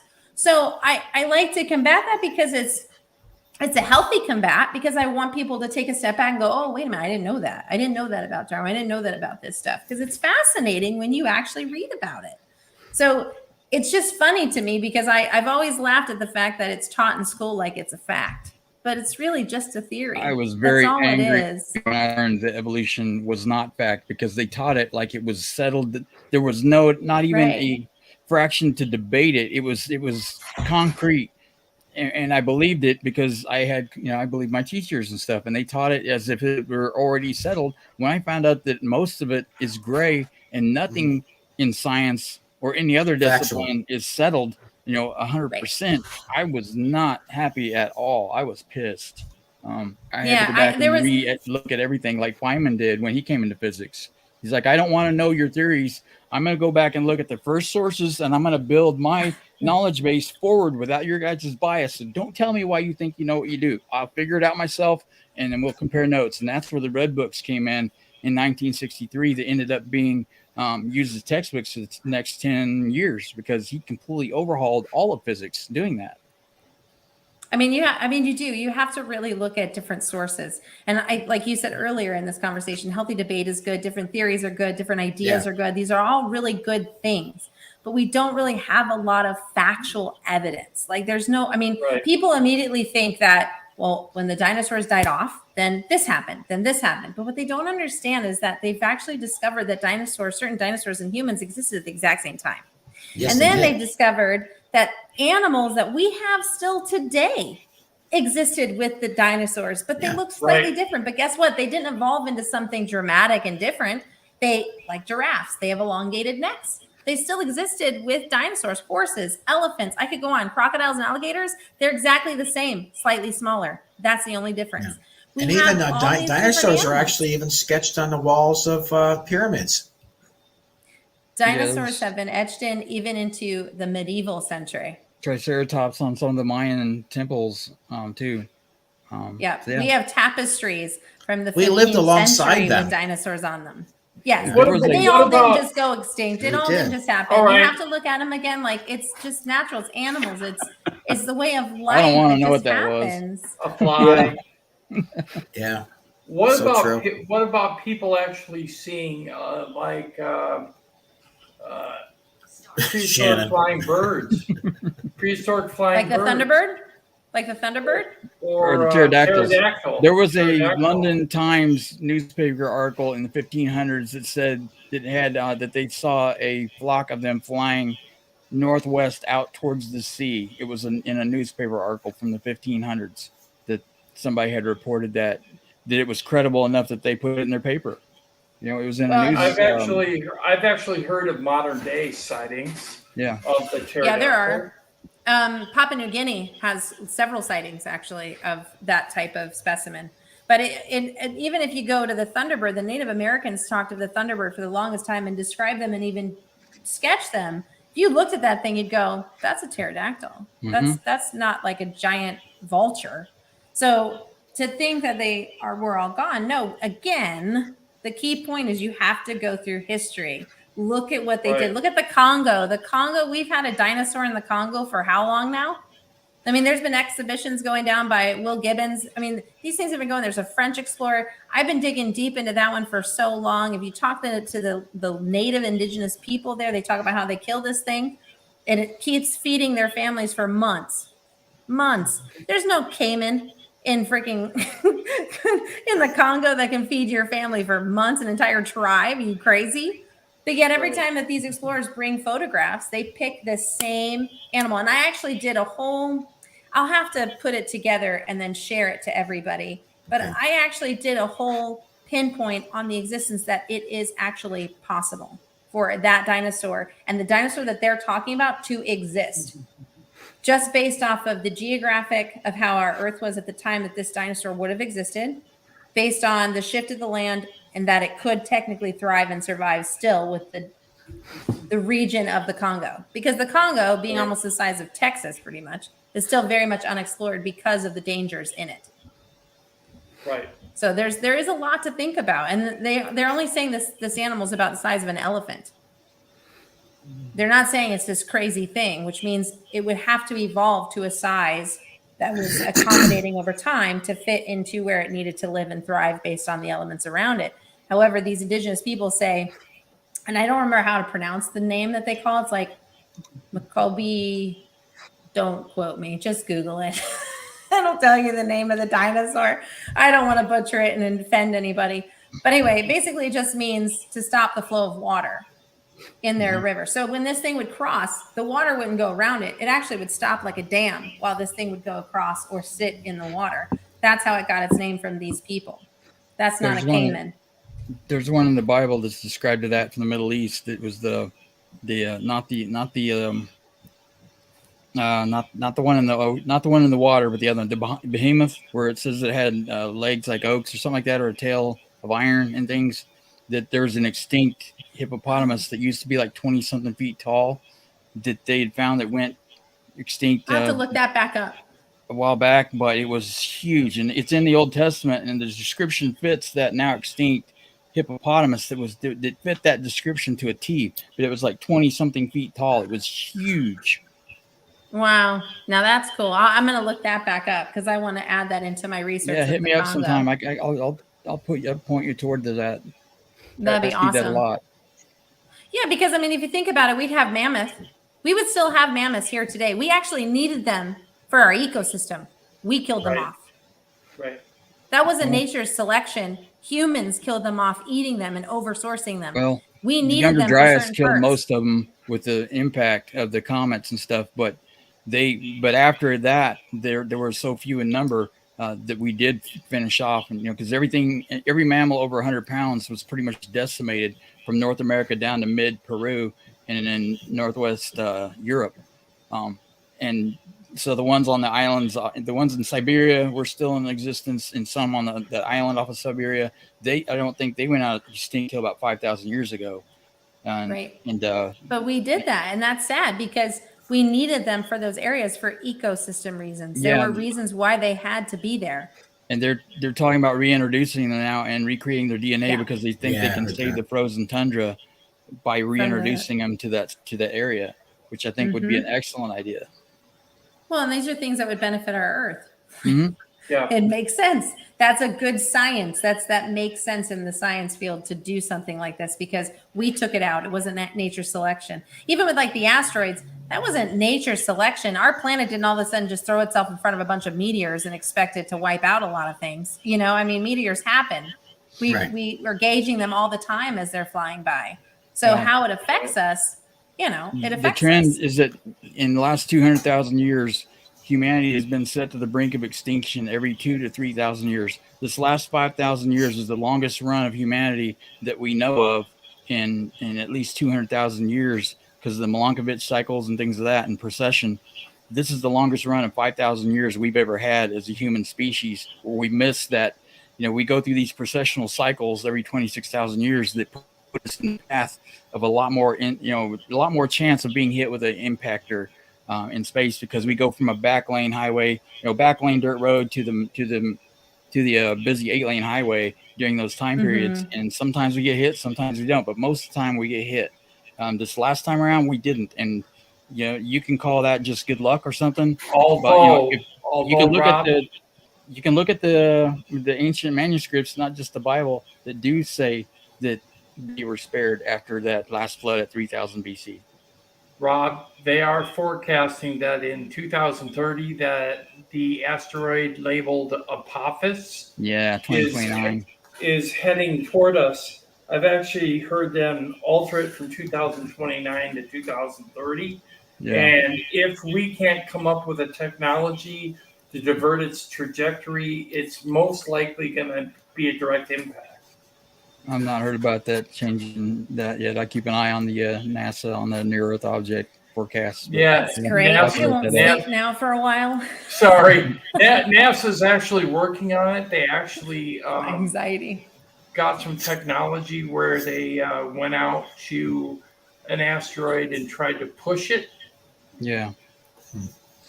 So, You have to think if this phenomena has ramped up since 1947, as we've ramped up our nuclear capabilities of sterilizing the planet, if they won't let us destroy it, then the chances are that They're they not have going to let a meteor they have destroy some it. degree of capability to keep it from being impacting the planet and wiping out all life as we know it, as well. I'm not saying that the phenomenon is going to rescue us from ourselves, because if you take away free will, then we are not autonomous creatures. We're robots. Where do you draw that line of helping people out? But it's another order of magnitude when it comes to decimating the planet and sterilizing it with our nuclear weapons and being irresponsible. They'll let us kill ourselves, it appears, but it doesn't look like they're going to let us decimate the planet. From my military background, it looks like they're advanced scouting the priorities, the capabilities and stuff, and being able to show that they can turn off and back on nuclear silo missiles on. That didn't just happen in Russia; it happened in the United States also. They are demonstrating that they In have the China. ability to do this, and it seems they are trying to telegraph a message. And we should have been having this conversation 75 years ago, but the Air Force and them with the what was that report in the early 60s, where they lied and said that the people can't. Yeah, the Condon report. Thank you. That we couldn't handle the truth and there was nothing to the phenomena. With the last hearings were in 1966, and if they had told the truth then, humanity could have been having this conversation when they finally learned the phenomena is real, and to figure out what messages they're trying to telegraph. We could have been doing this 75 years ago, not now. And that I blame on these dark silos that are still trying to keep the truth from coming out with disclosure, that are desperately trying to put it all back into the bottle. They're not going to make it this time. They didn't have the internet last time, and they could control the media and the flow of information. They can't control it anymore.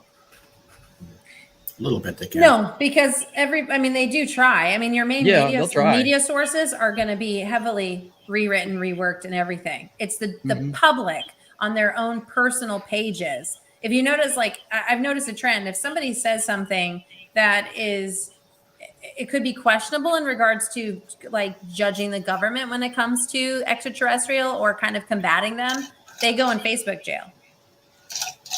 Right. Yeah. So it's you have to be very careful what you say, because I already know I'm tapped. Don and I talk about this all the time because of our conversations. We're like, oh, we've been bugged and tapped. They're watching us closely. But in truth, it's well, if you got nothing to hide, then let's just talk about it. Stop. You say you want to give us transparency, but you're not. And I don't mind combating that. Exactly. And they're going to continue to do that. That's why the UAP came around. It doesn't make any sense. They don't know what they're talking about half the time because they don't know the past. And if you go by the past, like you were even just saying, there's supposed to be this alleged treaty with Eisenhower and the race in the Mesa, right? We don't know if that's true. We don't know if it's real. But let's just hypothetically go on a fun little journey for a second. If we think that's real and they're doing resources here and we've agreed it's fine, do what you need to do, we're going to live with this individual, great, fine, whatever. If they see that we're trying to do damage to this earth and they're still trying to mine and get what they need from it, it would make sense why all of a sudden when we're doing bomb testing or laser testing, these things come out of nowhere and shoot stuff down that we're trying to do that could be detrimental to our planet. These are alleged claims that have come forward that they're doing certain testing and all of a sudden this light comes out with a laser and shoots our missile and blows it up in the sky. If they're subatomic and living, if they are in the quantum, if they are using energy out of the quantum vacuum and they are on the magnitude scale below us, like Lewis and others have attested to, then us detonating nuclear bombs, it was the largest source of neutrinos and antineutrinos and gamma rays on the planet, bar none. That would have caused, if they dwell on the quantum field, the waves that we injected into their dimension with those detonations, we don't know how many races or mass killings or extinction level events we caused within their existence of their dimension, their realm. We don't know what kind of we injected into their domain, and there had to be unintended consequences because of that, because that is what their focus is now, is on, not just the military asset of nuclear weapons, but also the where we store depleted uranium um, rods and things like that from our reactors and our civilian um, energy plants. They gravitate around them too. So they're either monitoring or harvesting energy, or both, from these assets, because they could do it undetected and we'd never know that they're drawing energy from them. Because like the orbs that are in the sky in NARCAP's data online, with where they take reports from the pilots, both civilian and military, there are 57 cases of orbs.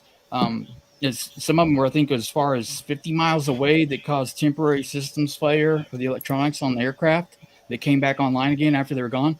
Those were just proprietary to the orbs. So they're drawing something out of the atmosphere on a quantum scale, it seems like, where they're absorbing the energy. They could be stripping electrons out and ionizing it and taking out of those most vulnerable systems and stuff, and then it comes back in when they're gone. Kind of like what Shannon's been studying about different women that have been abducted and their husbands complain that they can't get near their electronics because they fry them.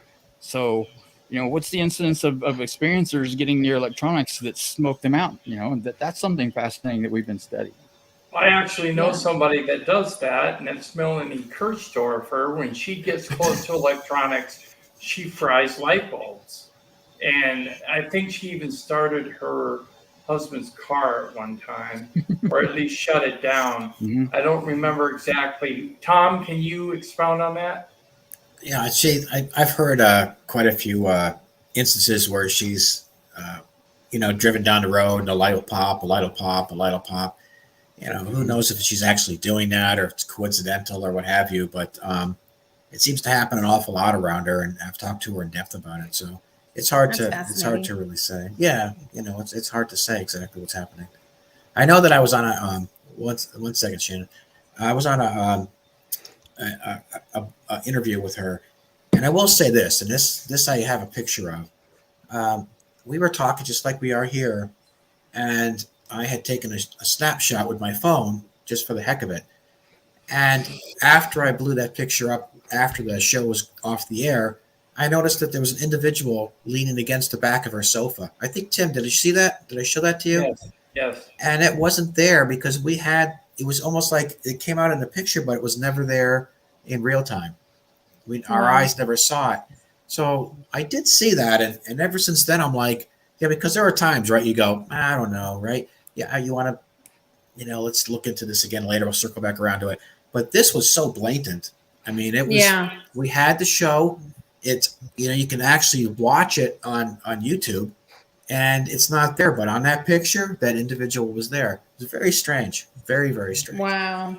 Yeah. So I have to believe that whatever's happening around her or what she's telling is real to her, because what I saw was undeniable. I mean, I have a picture of it. So I don't know. There's a lot of things that I question. There's a lot of things that I've seen that I don't expect other people to believe. There's a lot of it's hard to make sense out of things that don't make sense.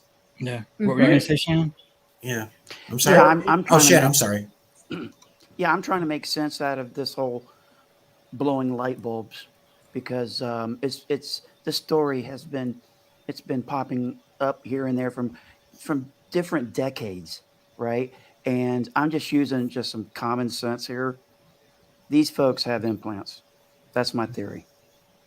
And they may have been, And that could they be may have had too. their bones and stuff may have been altered. They find that they create the metamaterials. They alter the isotopes. That we have 90 different atoms in our periodic table. They have like 250 because of how they manipulate the isotope ratios in an atom. They take out the neutrons and stuff. They probably do that in the human body, where they can change the atomic structure of the atoms in like the bones and things that take a long time to cycle back out. They could be persistent. They could be building the implants out of the mineralogy and the metals in a person's body and not have to make an incision. They could just they could control how it builds itself within the body and never have to open it up and not insert it, but actually create it and place it with human components, stripping it out of their system. Well, they can place things inside human bodies without leaving a mark, Yeah, they without can. leaving a scar. I have a good friend, Terry Lovelace, that had a couple items put into his leg, and the doctors can't figure out how it got there because it is foreign to his system, and it looks like technology, but there is absolutely no scars, no detriment to the tissue at all. So there is proof out there, and let's go around the circle and see if anybody has last comments. Tom, you got a last comment? I have a question. Okay, so because I'll ask it. Yeah. Questions for Britt. Okay. Now, correct me if I'm wrong, but a mule can't have offspring. Is that right? That's correct. Okay, because a mule is a cross between a horse and a donkey. Mm-hmm. Just like in some respects, certain human species can't breed and have offspring because, again, or I can, but there's a difficulty. Kind of similar. I look at that as kind of similar to a horse and a mule or a donkey. That our bodies or a woman's body looks at someone with O negative blood as not really part of their species. Yeah. I mean, we really aren't part of the species. That would be what's known to science to be the species on Earth is all the positive blood, the B positive, but we don't have that protein. So we would be not of this planet, meaning we are a foreign body to this Earth. So to breed with us causes complications, which it does. Our own body will kill its own child because it does not recognize it. It's a foreign entity in our body. So yeah. So would you say that we are a species within a species? Because, correct me if I'm wrong, but our bodies run almost 2 points below an A positive or a B positive or a positive, an Rh positive gene. But there's also a monkey, or was it rhesus monkey, that is tied. Yeah, what you said. So, but we don't have that. So there's no tie back to anything prior to the human race. So we are, in my opinion, we were the original human race, is the way I look at that.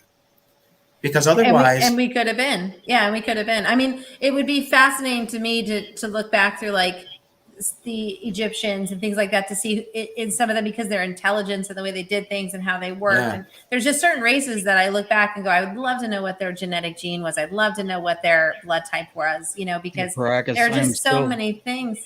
I'm trying to get copies of the DNA reports. He said have they ever checked in the U.S. I want to get copies of those DNA reports, the actual reports, not the ones in his book. Because I've talked to Brian Forrester. He tells me it's in his book, but I need the actual reports. So I've got friends that know him, but he doesn't know me directly. But if I can get my hands on those, I might be able to help him out. So I got a question to Rob and Britt. Is there a way to test the giants to find out what they had? Yeah, we can find their bones. Well, yeah, I mean teeth. You can pull a lot from teeth. If we could have access to an actual skull, it would change everything. Wouldn't that be interesting to find that? I'm sorry. Go ahead, Rob. Well, the maternal DNA lasts a lot longer than the paternal DNA. So when you go back to, let's say, 2,000 years or more, then the possibility of getting the paternal side becomes less and less. Some people have interpreted that as that there was no male DNA or there was aliens, so they don't have a way to quantify it. But a lot of it is just they couldn't, when it's 15,000 years old or 80,000, the paternal is gone. It's the maternal that gets handed down and lasts so long. So that's how it gets. With the O negative, they were only able to trace the O negative to about 30,000 years. That's it. It doesn't go past that. Well, according to who? Smithsonian? No. That's about when Homo sapiens showed up. Yeah, I mean, that's what they were saying as far as like the science was saying. That's from what they've gathered. And again, they've actually said it's just a theory. We don't know for certain, but it looks like it may have come into factor about 30,000 years ago. If you look at the big scheme of things, that's not that long ago when you look at the evolution of our planet and everything else that they. Well, we certainly couldn't have came from A positive genes. We could not have come from because No. there's no way to shake Some that. people Once try to it's in say your, there was a once massive it's in your system, it's in your system. You know? there was Right, a Yeah, but massive it's Yeah. this whole thing with the O negative has been fascinating to me. Just learning it as a young child, because my mom's O negative. I have family O negative. My brother's even more rare. You know, he's B 9 of us. negative. 9 of us in our Yeah. family are That's us. We have a 9 whole of us. lineage, and it's Yeah. like we've always been fascinated by it, because I always felt as like a little kid when I found out that I had universal blood, I felt like a superhero, because you're like, Yeah. you can save the planet, but nobody can save you. But as a little And it's kid, you're like, I can save right. everyone. And it's the only blood type tracked by the U.S. government because we were the universal Right. donors during NOM. Right. And what's other, I don't know if this has happened to you, because it's happened to me, but like, I'll get stopped by like the blood banks, or like, you know, and they have like little pop-up trucks, and they're like, come give blood. What's your blood type? I'm like, no, thanks. I'm O negative. I'm not doing it. They're like, oh my God, please come. The bank needs you. Well, and I'm it's like, going to cost you a little more. like, I'm always like, Yeah. I'm sorry, you know, I don't have time or whatever, but I always feel bad. But I'm like, I'm partial you know, to my geez. plasma. Yeah. Yeah, I'm like, we can use you know, coconut milk as plasma. I mean, what's up with that? Yeah. Yeah, there's so much to it that it really, I mean, For it just doesn't show, make sense. Another lunch. Yeah. I mean, there's so much to it that it's really in depth when you start peeling back all the files with it. It's insane. I mean, I've even wondered, like, if we could capture a Sasquatch, what Sasquatch blood type would he have? Like, what would this creature, what would this specimen have as blood type? So, yeah, exactly. No, it's tied to the monkey. It'd probably be positive, right? Here's another thought. When people try to say that, hey, they're hybrids because we can tell that they have a mix with alien DNA, we can't confirm yet that anybody has verified they have DNA sequence of any alien off-planet DNA that we can say and match it to. Because to have alien DNA, you have to have a sample to compare it to. We don't have any authenticated alien DNA that we watched come in from off-planet that we can verify that was not of earthly origin. We don't have that yet. Not at least not in the declassified, not in mainstream database. Science. Yes, we don't have that available. So to say that we've got DNA, we've got hybrids because we've compared their DNA to, and it shows that they have alien DNA in them. We don't have any alien DNA yet in the public arena to make that verification. Right. Not in the public arena, but there is information indicating that we do have it in the restricted arena. Yeah, and like Gary Nolan said, they could be avatars. You know, I find that where they talk about the grays and stuff, if they can create a ship out of energy and change time, and they can manifest things into reality, why couldn't they also manifest something that replicates an organic being like a gray? They could fabricate the nuts and bolts ship and fabricate the avatar to appear human and even have human-like organs or biological organs. So if they do an autopsy, it appears that it was a living organism, but they created it in the blink of an eye. Yeah, but they would have It shot doesn't reproduce. helicopters. It doesn't have reproductive organs. It doesn't eat. Right. But it that sounds like a pissed off alien to me. Alive, but it may be just as non-organic as the ship itself, which some argue that the ship may be organic as well. And we don't know. Do you remember what Yossi Ronan said last week? He said that when they come into this realm from their dimensional reality, they take on human form. It's like a vessel for them to travel in our reality. So manifesting a body is something that they're accustomed to, according to him. The oneness. Yeah. Right there, I got a comment. Tim, that reminds me, I like connecting the dots here. What you just said is exactly what Bob Lazar said, that he read in those documents, saying that we are vessels or containers. Right. I wouldn't argue that, because our brains are separate from our minds. Our essence of what we are is not defined by our bodies. It's the energy that we are, like what we call in the Bible the souls. And if we are created in God's image, we weren't created in the flesh and blood. We were created in the image of the esoteric and the energy side of Him. Of the God that we believe in. That we are part of that whole. inseparable, as a division of that. Kind of like you have a mainframe computer and terminals off to the side. We're logical files written off the physical file that don't exist if the original Matrix.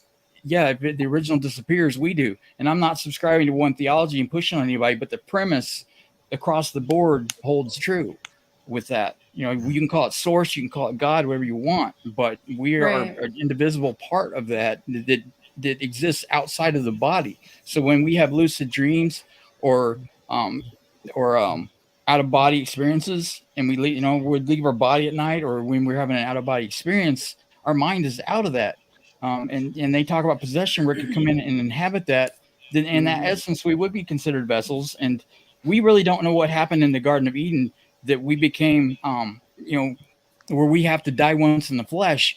That may be an analogy of something else that happened. Maybe we weren't meant to be in flesh and blood, but we got tricked into inhabiting it like the fallen angels were in that story, which I'm calling a story because I don't want to push my beliefs on people. I'm verifiable with facts and things, but they dwelt in human form to breed, to interact with human women. So did we get tricked into taking on human form and we weren't meant to be in this flesh? I don't know. But it's something to think about of what actually was at the fall that created us to have to once to die. Yeah, it's all fascinating. And there's a lot of really good points that you just brought up. And it's, I'm never going to say that I'm not, I believe in God and all of that, and I've actually I've had some people get mad at me because I try to just be honest about things. And I've said to people when they've mentioned certain things to me, and I've just jokingly said, well, if you look at it, Jesus was an extraterrestrial in a sense to our planet. God was extraterrestrial, so you can't think of these things are crazy. You know what I mean? Like, and my God, I called Jesus an alien.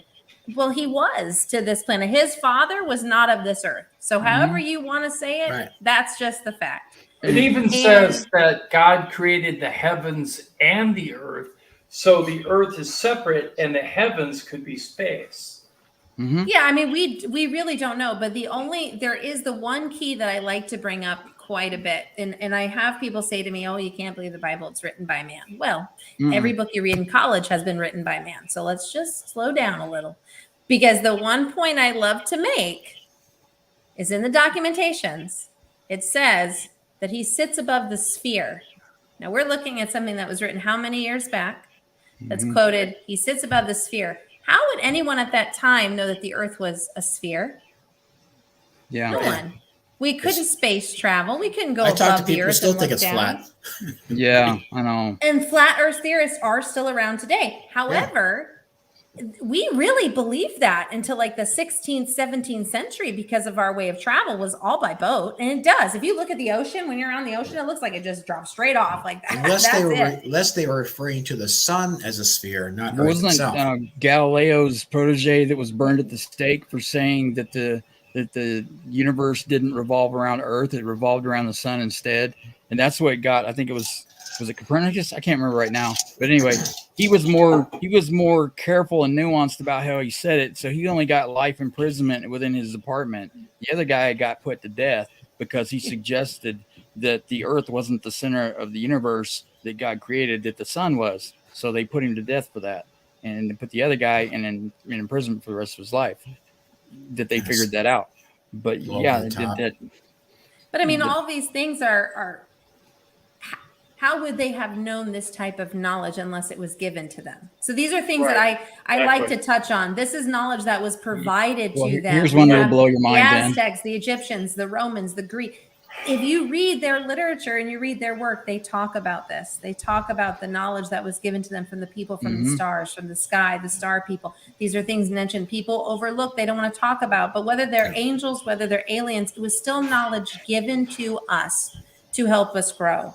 And when we started doing things to ourselves and hurting ourselves and basically damaging what we were given, I think they pulled out. And that's why we had the Dark Ages. I mean, if you look at the timeline of it, it really makes sense. The Alpha Centauri was a triple star system. We didn't know that until just the last 20 years that there was that third star. And they even had the patterns of their orbits plotted out thousands of years ago.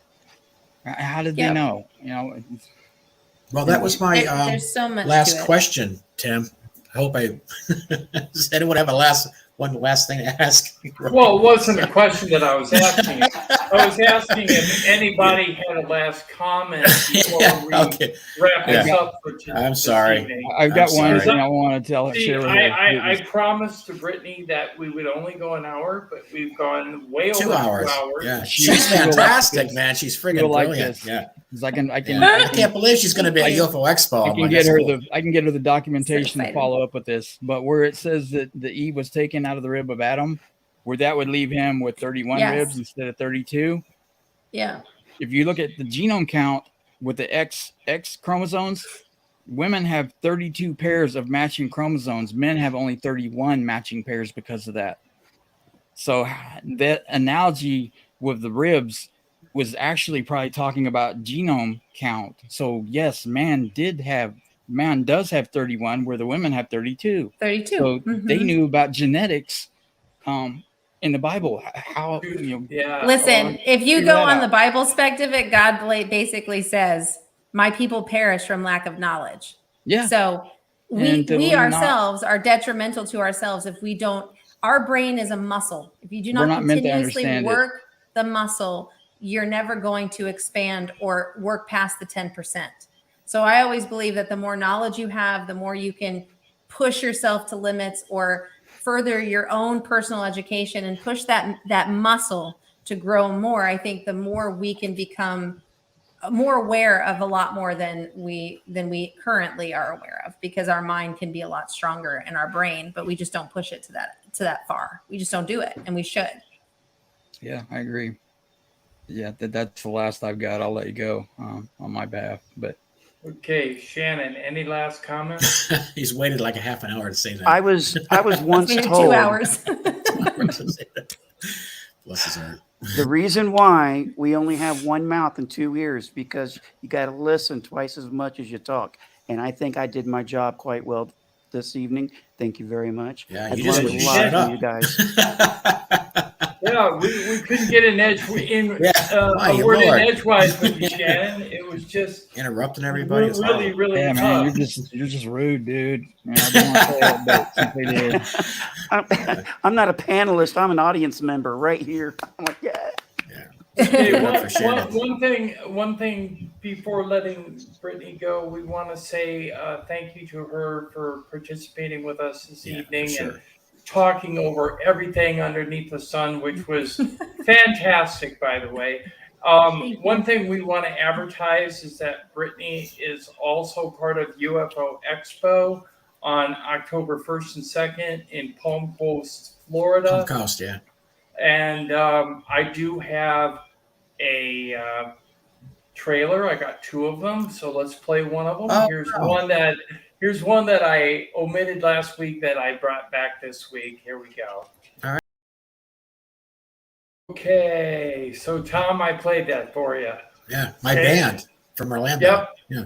Brothers of Alien Rock, and they actually wrote a theme song for me that's going to be performed live on August 27th.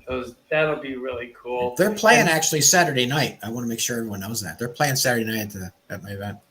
Yeah, and they're also going to play my theme song at the event. So, Yeah, Cool. cool. You got that one? anyways, You got to play that one? I can't play that one until it's released. Oh, what's your next video then?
No, So they're- there, Tom, you've got your Thanks. advertisements out there. I appreciate it. Somehow we got to figure out a way to get her on there. I guess we got a couple more people to add actually, but yeah, I don't know which video I like better. We should go, have a poll. The first We one should was a have a little poll.